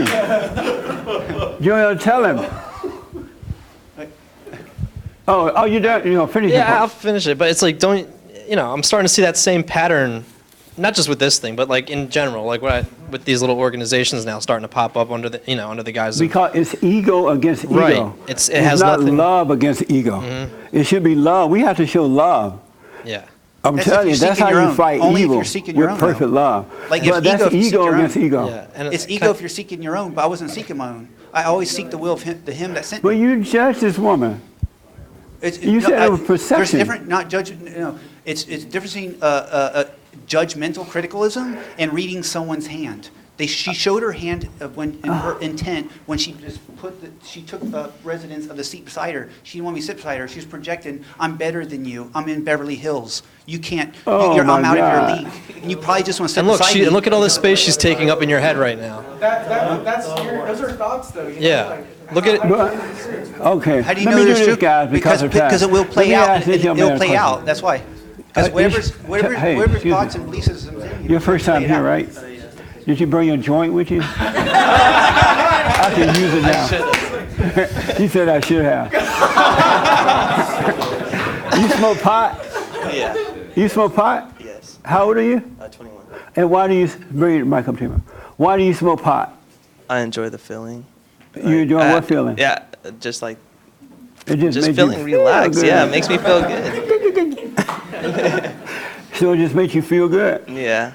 And what are you feeling bad about? Nothing really. Just like when I'm doing a whole bunch of stuff throughout the day, I stay productive. So like when I'm done with my day, I'll have myself a little You're like, smoke. oh, time for a joint. It just feels good. I don't know how. Like, you have to. How long smoke you been to smoking understand. it? I haven't kept count, but like. I mean, for how old were you when you first started smoking? probably like 17. 17? Yeah. So for about, are you 21 now? Yeah. Wow. And you like being high? I enjoy it. Yeah. Oh, okay. You have any questions for me? I do not. Okay, did you I deal did. with your mother? Huh? How did you find me? Oh, my buddy right here. Chris. Oh, he brought you? Yeah. Had you ever seen any of my videos? Oh yeah, of course. He'd always play them. Oh, okay. Yeah. And so did you go and forgive your mother? There's no. Well, there wasn't anything for me to forgive her. Oh, okay, she was perfect. Well, she's not perfect. You live with her still? No. Oh, you on your own? Yes. Yeah. Well, you can smoke your pot. Right. You're at home. Yeah. Right on. And so you love your mother? Yes. You love your father? Yes. You love your father? You close to him too? Yeah, I'm kind of close to him. Yes. But why not all the way close? I don't get to see him like that. Oh, why not? He's locked up. Oh, he's in jail? Yeah. Oh, okay. Good. Well, don't hold anything against him. Oh yeah, of course not. Right on. Yeah, stay in Okay. contact. Let me do this. I got to move a little faster here. And so, all right. Right here, here, there, and there, and just there. Oh, and then I got a question, so we can't do too many theirs. Yes, sir. Okay, I have a quick question. I saw the movie Harriet yesterday. It opened up this weekend. Harriet? I was just wondering if You you went had to that movie? My friend took me to the movie. I was Were like, you high? I wasn't high. No, I just Had went. you smoked some pot? But it made me wonder. Had you smoked pot before you went? No, I woke up. It was early in the morning. It was You the went only to the movie you movie could early see. in the morning? It was the first movie of the day. I went What just time did you go? 10:30 or so. And had you smoked a joint before you went? No, was I supposed to smoke? Did you? No, I didn't. You didn't? No. Oh, okay. But go ahead. No, I just wanted to know if he had an opinion because it made me want to look I would into her. recommend don't see that junk. What's They can that? set you up to be angry. Harriet is supposed to be the slave woman that's on the run, right? Well, she's Harriet Tubman. It's a real person, yeah. Harriet Tubman is the woman, the slave woman, that's supposed to be helping the black get away from the black. I wouldn't see it. Well, I already saw it. I'm just asking if you had an opinion My opinion, about don't see her. it. Because it made me go, oh, I wonder what And make Jesse sure you thinks don't about go her. to a black theater to see it. No, it was in Santa Monica. It was By the not a time black they're done, theater. you're going to get killed. Oh, okay. That's all I want to know. Thanks. Yeah, I wouldn't take that risk. All right. They're going to kill you right there in the theater. Okay. I was just, when I was Did you see listening- that, Ernest? No, I didn't even know it was out. Are you going to see it? No. All right. He look like he's going to see it. Yeah. You got reluctant. When I was hearing these guys, I was thinking to myself that, God says to do everything in love. If you don't do it in love, it's like pointless. Yeah. And I've been noticing myself that when I approach arguments or anything like that, or if I have like a little bit of like irritation or something about something, I'll step back and I'll take time to think about it. Right on, man. And then tell myself, Lord, what is it that you want me to see? Because I have to get out of this ego state because I won't be able to come with them with love. Yeah. So I'm thinking, what's the point of like telling a preacher, his flock and all that stuff? It seems like to love that guy, the preacher, you would go up to him personally or something like that. That's a good point. But I've been noticing in your whole life, like even your relationships with your family or anything, if you approach it that way, you'll have more of a calm spirit. That's a very good point. Like God said, if you have a problem with the person, you go to the person first. And then take a witness, and if that doesn't work, be done with it. He wouldn't have you going and shouting at some preacher in some church in Beverly Hills because the woman didn't let you sit next to her because you thought she was thinking something, you know what I'm saying? He would have you talk to the preacher. I mean, even if it didn't happen at that church, he would have you talk to the man in private first. He wouldn't have you to embarrass him or make you look embarrassed and stuff like that. That's a very good point. Yes. When you look at people like the enemy, there's a temptation to want to have to fight them. So if you think like, oh, I'm going to the church because these people are enemy because they're fake and they do all those things, which may be true, then you develop this thing, okay, well, I got to fight against the enemy instead of doing like what he said. I didn't have that mindset. I didn't want to speak out. It just happened. And in the end, I will say this, in the end, the girl that was beside me, when I was taken outside, she converted, and she was in an apologetic manner. Because she knew what she did was wrong. She Let me just say realized that, when I'm walking down the road, sometimes I go to the bank or whatever, post office, and walking down the road, and white women especially, if they see, and I see Mexican women doing it too. I don't see black women doing it because they're badder than I am. They could beat me, right?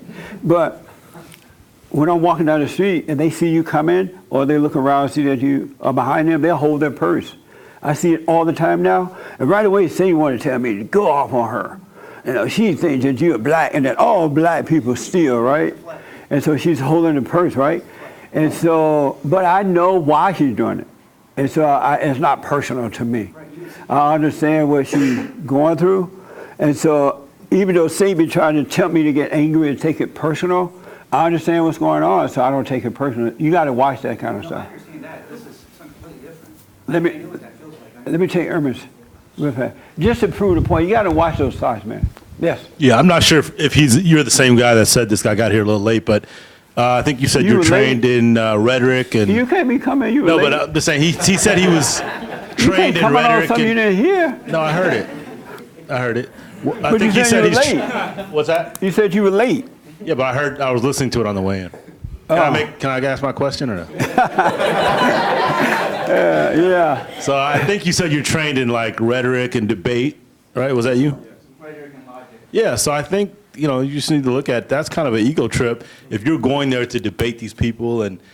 I keep saying I didn't go there to debate. It just happened. And also, it's written that. How were you trained in logic? Well, it's written that Paul. How were you trained in logic? And rhetoric. I want to hear that. No, I just want to hear the one. Then I got to run because I ain't going to hear it. You asked me a question. Joel, let him have the mic. How were you trained in logic? It's written in the book Who of. trained you in logic? Masters. Who? Masters. Who is that? They're masters of the secret arts and dark arts. I don't even tell it on camera yet. Who trained you? People that know. They're trained.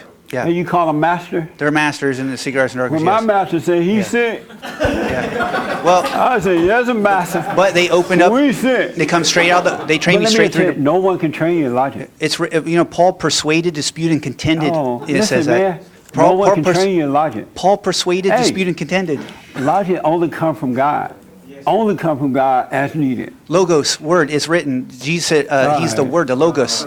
Logic What is are you logos, thinking now? is word, the law. I'm asking your friend. Let me ask your friend. I'm like, yeah, he's right. Yeah. So what? I'm like, yeah, he's right. He's About right. what he said? Yeah, You like, think someone can train you to be logical?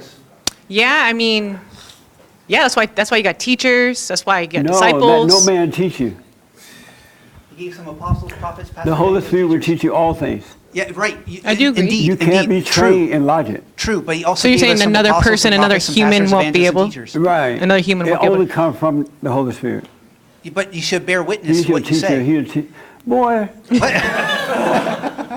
All right. Thank you. Thank you. All right. Here. Amazing. This is so, we having church up in here. This is so amazing. Hey Jesse, I have a question about anger and resentment. Good, finally. Yeah, seriously, let's talk about something real. This last week marked the year anniversary of my mother's death. I've been listening to you quite a lot recently. What's the forgiveness process like for forgiving somebody that is dead? Just realize as you cannot help yourself, she could not help herself. It wasn't her, but some spirit driving her, causing her to do what she wouldn't ordinarily do to you or to herself. You know, you've done things that you can't believe you did, right? Yeah, sure. And you're like, I would never do that again. But something makes you do it again. It drives you to do it. You can't believe it, right? Same spirit. So you wouldn't want your kids to hate you for something you had anyone to hate you for it because you couldn't help it. Likewise, your mother did not want you to hate her. She could not help it. Had she been able to do it differently, she would have. Sure. So just realize that, and that will cause you to forgive her. It's like what Nick was saying. He realized, even just seeing Donald Trump going through these things, he realized that this is evil. Why are they attacking this man? And when he realized that, he was able to see good. So just realize your mother, you can't help yourself. Your mother couldn't help her. That makes sense? Yeah. Is this your first time here? Yeah. What's your name? Eric. Eric, any questions for me? I just asked it. That's the only one? Yeah. Oh, okay. How did you find us? I found you through my buddy Will here. Oh, right on. And what was your impression when you first saw it? First, so what, the church video. or What you? Will told you about the video? Oh, I had seen your videos prior to that, but I just started watching them more once him and I started kind of hanging. Yeah. Have you overcome your anger? No. Oh. And now that you've forgiven your mother, you will. Okay. Really? How about you close to your father? Yeah, gotten much closer. Yeah, this last few months. He's still alive, right? Yeah. Have you spoken to him since you understood you need to forgive? Yeah, definitely. You went to him?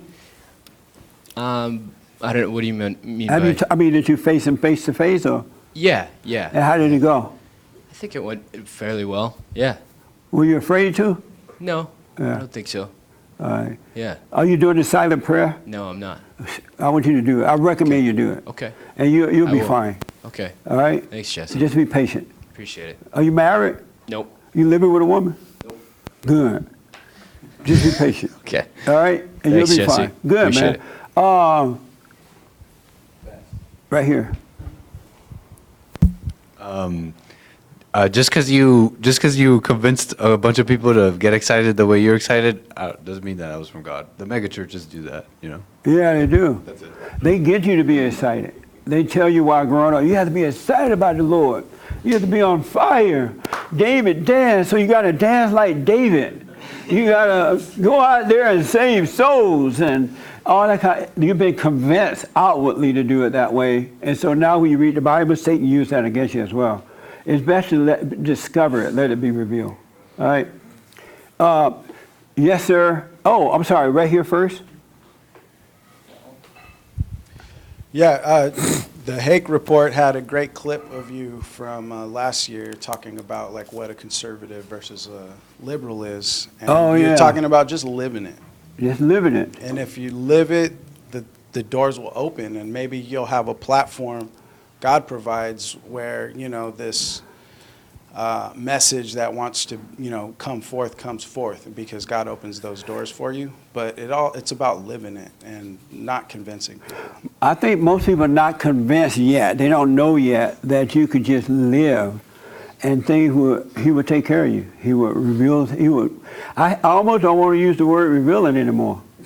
But you will see what to do. And God is not like an exciting God. As a matter of fact, he wants you to become unexcited. He wants you to overcome excitement. All right? He's not like all this exciting God that y'all think that he is. He's just a loving God. And in love, there is no excitement. There's no sorrow, no sadness, no fear, no doubt. But he's not like all this. He wants you to overcome your emotions. Really. He's not exciting like that. He's kind of boring. Because he doesn't want to go dancing. You know, he's just not excited. But he's perfect peace. Really. Isn't that amazing? Okay. Yes, sir. That's a good point. Hey, let me ask, did you not believe in God? Come back, Esma. Buzz Love. Yeah, definitely. At one point, you did not believe in God, right? You were atheist? Yes, sir. Oh, okay. And what brought you to the point that there is a God? It's funny, Nick and I were talking about this week. Yeah, it was definitely 2015 when Trump announced his campaign. It like woke me up to a lot. Got me looking for other supporters online, which led me to people like you and several others. And just through the process of a couple of years, I found myself looking for a church and eventually looking to move here. And that's what's going to happen. You guys and ladies are going to influence others. They'll see you, and they'll see things in you that you won't even realize they can see. And you will influence because it's God's love working through you, right? He create love through us. That's our purpose on earth, so he can create love. And so you'll just be a living example of what God is about. And people ask if they want to know, or they'll start looking somewhere else, but you got to become a living example, not a wordy example. You have to overcome words. Really. You have to overcome words. You're not supposed to be controlled by words or anything. And the Bible people are controlled by words. They really don't know it, but they're controlled by words. Yes, sir. I just wanted to say, you guys got to be careful because we, the Catholics, we didn't realize that we were infiltrated by the religion of the Pharisees. And look at the mess we're in. We're having a little civil war right now, and it looks like things are tipping our way. And the conservatives have to have their own little civil war themselves. If not, they're going to be destroyed like the Catholic churches. And if you guys don't wake up to it, pardon me? But to me, this is the best time on earth to be alive. Because I see it as a total spiritual battle, and I see that of myself I can do nothing about it, and I see those men and women who are on the side of good have been born again. I see how they're dealing, right?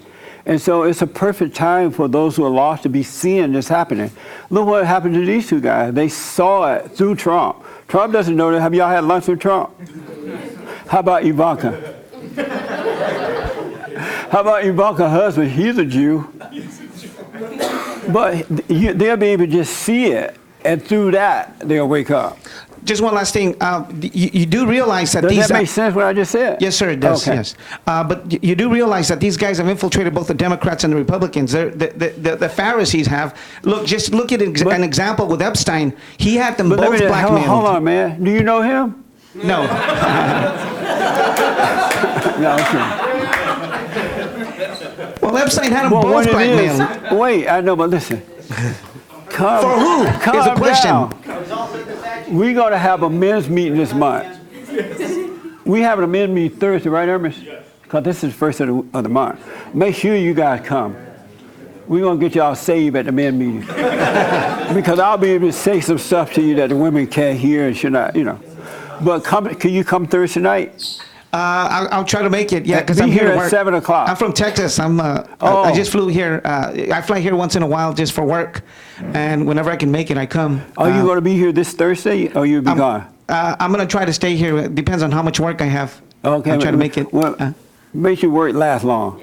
So Thursday's going to be here in this building? Yeah. Okay. Men's meeting this Thursday night at 7 o'clock. Excellent. Okay. All right. All right. So hold it. No.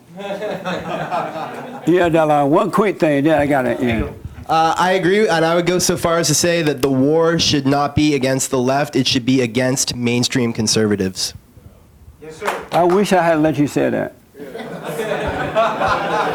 I knew not to let him say that. The war is between the war is not between conservatives. It's about good versus evil. Please know that, right? Don't make it physical. It's spiritual. And the conservatives that are supporting this wrong stuff, speak up about it, but it's not against them. They can't see. All right? So, there, Dallin. Okay. Yeah, what you want? Yeah, then you go back upstairs, man. So it's kind of interesting that you can see who the wrong people are, but you're angry about it. It's like you've been given like some sort of insight to see that there are Republicans and Democrats that are evil, and you're like angry about it. Right. Instead of just saying, you can't be angry. Okay, they're evil. That's what we need to fight. So when I saw this black guy saying that he had a husband, nothing changed about the way I see it. I have nothing personal against him. I just see that they're trying to change the Republican Party into the Democrat Party, make us accept a wrong as a right. But he can't help it. I call it out, and we now have a debate about it. But let me do this. I got to ask, last week I wasn't here, so I have a biblical question I want to answer, if possible. My biblical question was, what do you care about? Remember that question? Yes. Anybody remember that? Yep. Yeah, what do you care about? Right here, he's just dying to answer. I can see you like wringing the hands. Like, please come to me. This your first time here? First time here. What's your name? My name's Isaiah. Welcome, Isaiah. What do you care about? Not really sure what I care about. I would like to say that I care about pleasing God, doing what's right in His sight, but other than that, I try not to care about too much because of a lot of it's out of my control. So if I put it in God's hands, then I don't worry about it. Very interesting. Any question for me? This is your first time here. Any question First or time comment? here? No, thank you. Okay, you're welcome, man. All right. What do you care about? Well, my good Besides friend running right down here. the road after your girlfriend. Yeah. So this is my good friend Isaiah. We was in the army together. Right you know, on. since 2015. He always watched the show all the time. Right. So he told you about the show? Yes. Yes. Oh, that's how yeah. this is your first time too? This is my first time too. Oh, yeah. what's your first name? Ron. Ron, welcome, man. What do you care about? Well, can you imagine Army people go to the military, they like tough, right? They get Bin Laden and they come home and their wife beat them up. Isn't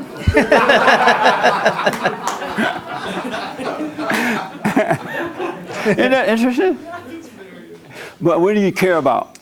I'd say like most of all, my family, like my mother, my father, my sister, my niece, people closest to me, myself. You know, I try to have a lot of self-love, and that's pretty much it. I don't really have. Any question for me? No, sir. Well, yeah, actually one. Okay.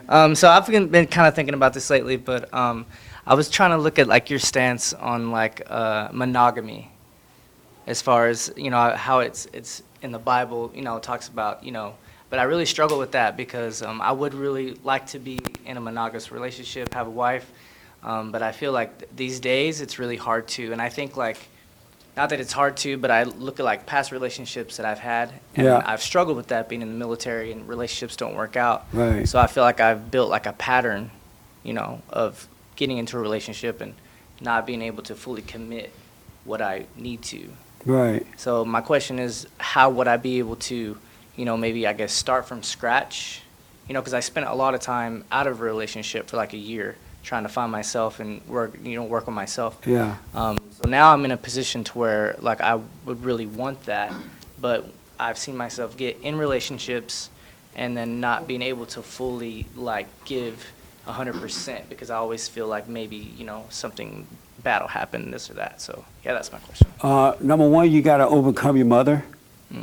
You have to forgive her for making women, causing you to make women become your God. And so when you forgive your mother for traumatizing you, being impatient or turning you away from your father, whatever she did to make you resent her. Oh, my mother is like me and my mother have an amazing relationship. That's the problem. Really? Yeah. How so? Because you are subject to her, she made you that way, you don't realize it. You and your mother should not be amazing. Really? All right? You need to get to see what did she do that you didn't like. Did she impose on you when you were growing up? Did she turn you away from your father, make you think that she was the victim? You need to get to know yourself so you can see what that is. And then you need to go to her and forgive her. Don't ask for forgiveness, but forgive her for what she did. And then love your father by forgiving him for not being there to protect you from her. He couldn't help it. And then once you do that, God would change your nature and he will reverse the role where the woman, you're over the woman not over you. So when you meet women, you'll be able to deal with them the way you should. Date them, and you'll see if this is my, the woman I want to marry. You guys will get married, and it'll work out well. But as long as you think your mother is your whatever, they're gonna have you running down the road.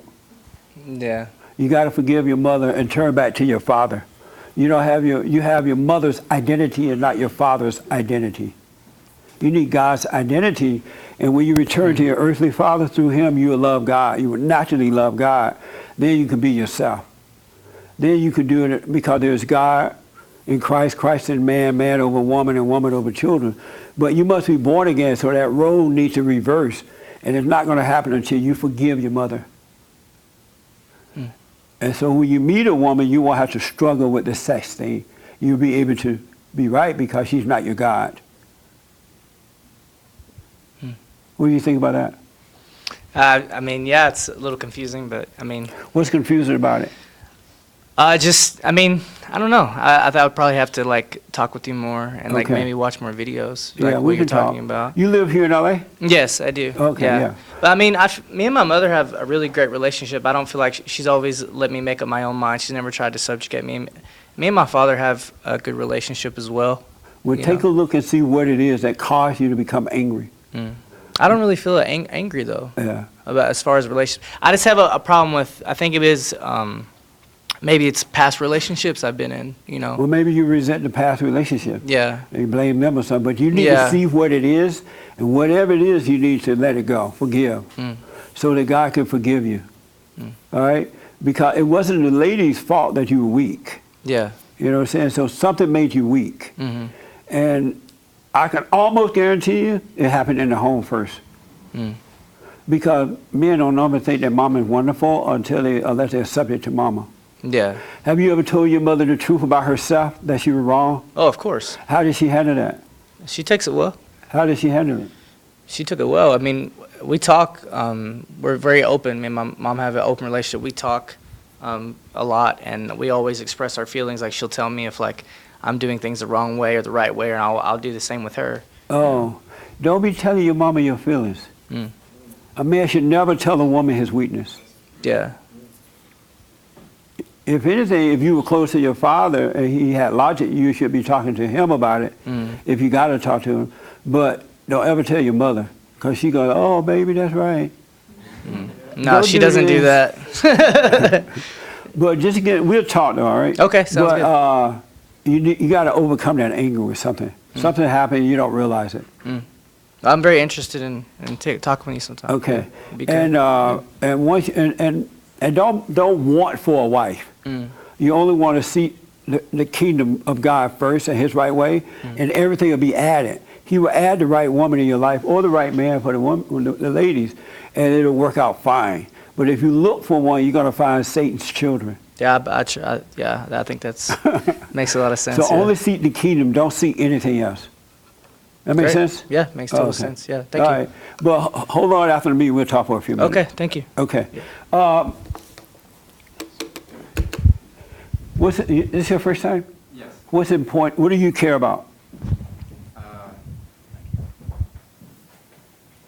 You know, it's funny, everyone was answering that, and I was like, what do I care about? I don't really feel personally attached to anything, really. I mean, I care about my family, certainly, but I understand this plane is different, right? Why do you think you care about your family? Because I'm human, so You're human? Yeah. What does that mean? I feel, right? I exist in this plane, I exist physically here, so it's hard to, or it can be hard to remove yourself from what you have here, what you are here, at least what you conceive or see. How old are you? I'm 26. Oh, okay. You're 26? You look Yeah. much younger, man. I get that all the time. Yeah. Maybe it's the earrings. Yeah, well. But you know. I knew I shouldn't have worn them too. I was like, it's probably gonna call me out, yeah. You knew you should have worn them? Yeah. Why did you put them on? What you like? Oh, I'm going to church? You know, it's actually fun.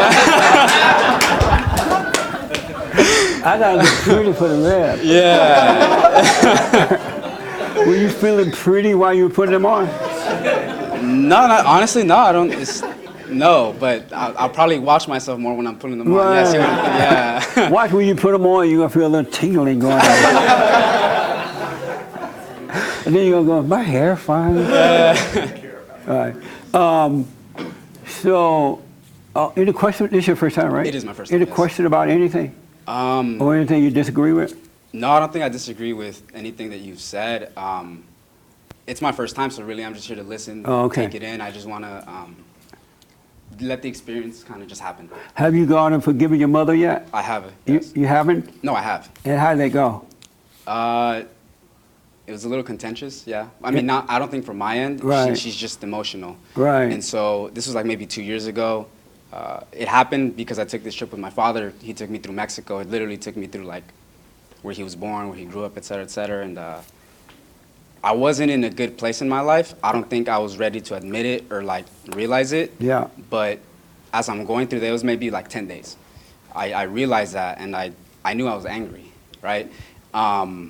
So when I had that conversation with her, why I was angry, she's like, why are you blaming me, like type. And it wasn't like I was trying to blame her. I was just, hey, like, I understand. Like, right on. You know, what you did I didn't like, it hurt, etc.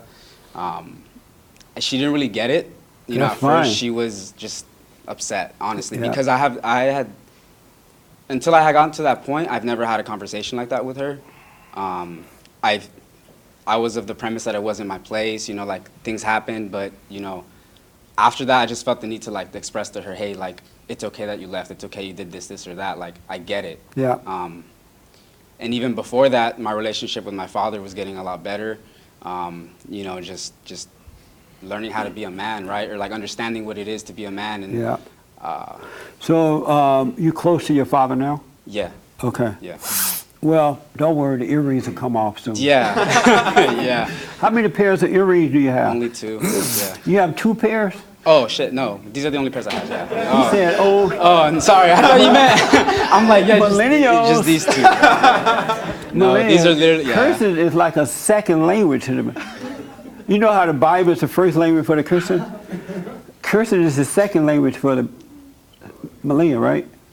Yeah, I really.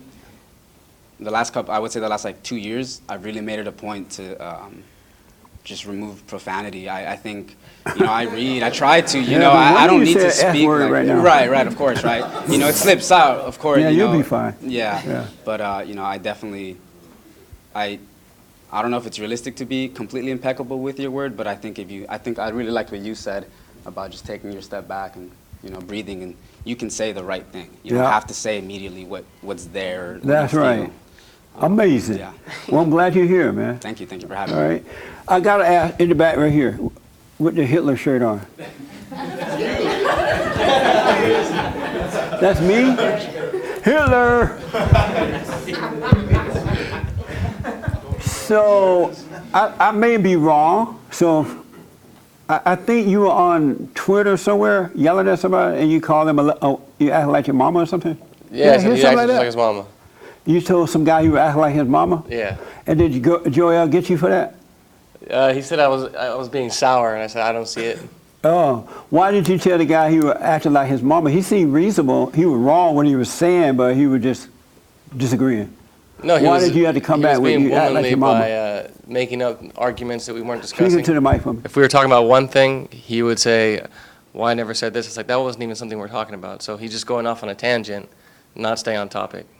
Oh, so were you surprised when Joel told you to shut up? No, Joel's a little beta. Ooh. That's not the way it was, right? What was it like, Joel? What was it that made you contact him? I mean, it wasn't like this huge thing. No, I mean, there's sometimes where, people conversate on Instagram and they go and, it's a battle opposed to just saying what's right or wrong. So to me, it seemed like it was just a battle opposed to just conversating. That makes sense? No. But I don't think it was a big thing. See, the thing is, I don't think it was a big thing that had to be said, Oh, I should have mentioned it here? No. Too late. So now y'all gonna be rolling eyes at each other? No. No. Not me. You still like him? Of course. You like him? Yeah. Yeah, all right. All right, let me do this. So what I care about is nothing. I care about nothing. And I didn't know I didn't care. I don't know when that left me, because I used to care too. My family and all them, even though I didn't like them. I used to think, but I don't know when I stopped caring. And the way I found out that I had stopped is that I was at the gym the other day when I asked a question, and a black guy saw me there, a young black guy, and he said, "Hey, Jesse, the man that don't care." And I was like, wow, that's so interesting. I don't remember not caring, so I went over and asked him, well, what do you care about? And he named his mama and everybody, right? And I'm like, wow, I'm going to have to make that a biblical question. What do you care about? Caring is emotional. It's not real love. And so you're not supposed, don't try to make yourself not care, all right? But it's a spirit that will be taken away from you. But you're not supposed to care about anything because it's emotional. God doesn't care, he loves. Because if he cared, he wouldn't let you fall off the bridge. But he'll let you fall off the bridge because he's not emotional about it. But he loves you enough to warn you that you're about to fall off the bridge. And if you decide, you know what, I'm going to fall off anyway, you're like, okay, go fall, right? And so we're not supposed to care about anything. It's emotional, it's worldly. It's not the way men and women who have been born again should be. You're supposed to love, and love conquers all. All right, that makes sense? Caring makes you would be controlled if you cared about something or somebody. But if you love them with God's love, you're not controlled. That makes sense a little bit? It's an emotional thing. It's in that fallen state. Yes, sir. Yeah, so Oh, I'm sorry. Hold on 1 minute. This your first time here too? Second. Oh, okay. So in the professional world, is there a difference between being passionate, say, about your work and loving your work? In the professional world? Yeah. Yeah, you definitely don't want to be passionate. No passion. Just be grateful. Let's say you have a job, you make computers, you create computers. You should be grateful that you know how to do that and that you have the opportunity to do it. And you're showing God that you're grateful. And you're also showing the people who gave you the opportunity to do it that you're grateful. But if you're passionate, one day you're not going to feel that passion and you wouldn't like the job anymore. But if you're grateful, you'll go from one job to another with the same attitude. You're grateful for the opportunity.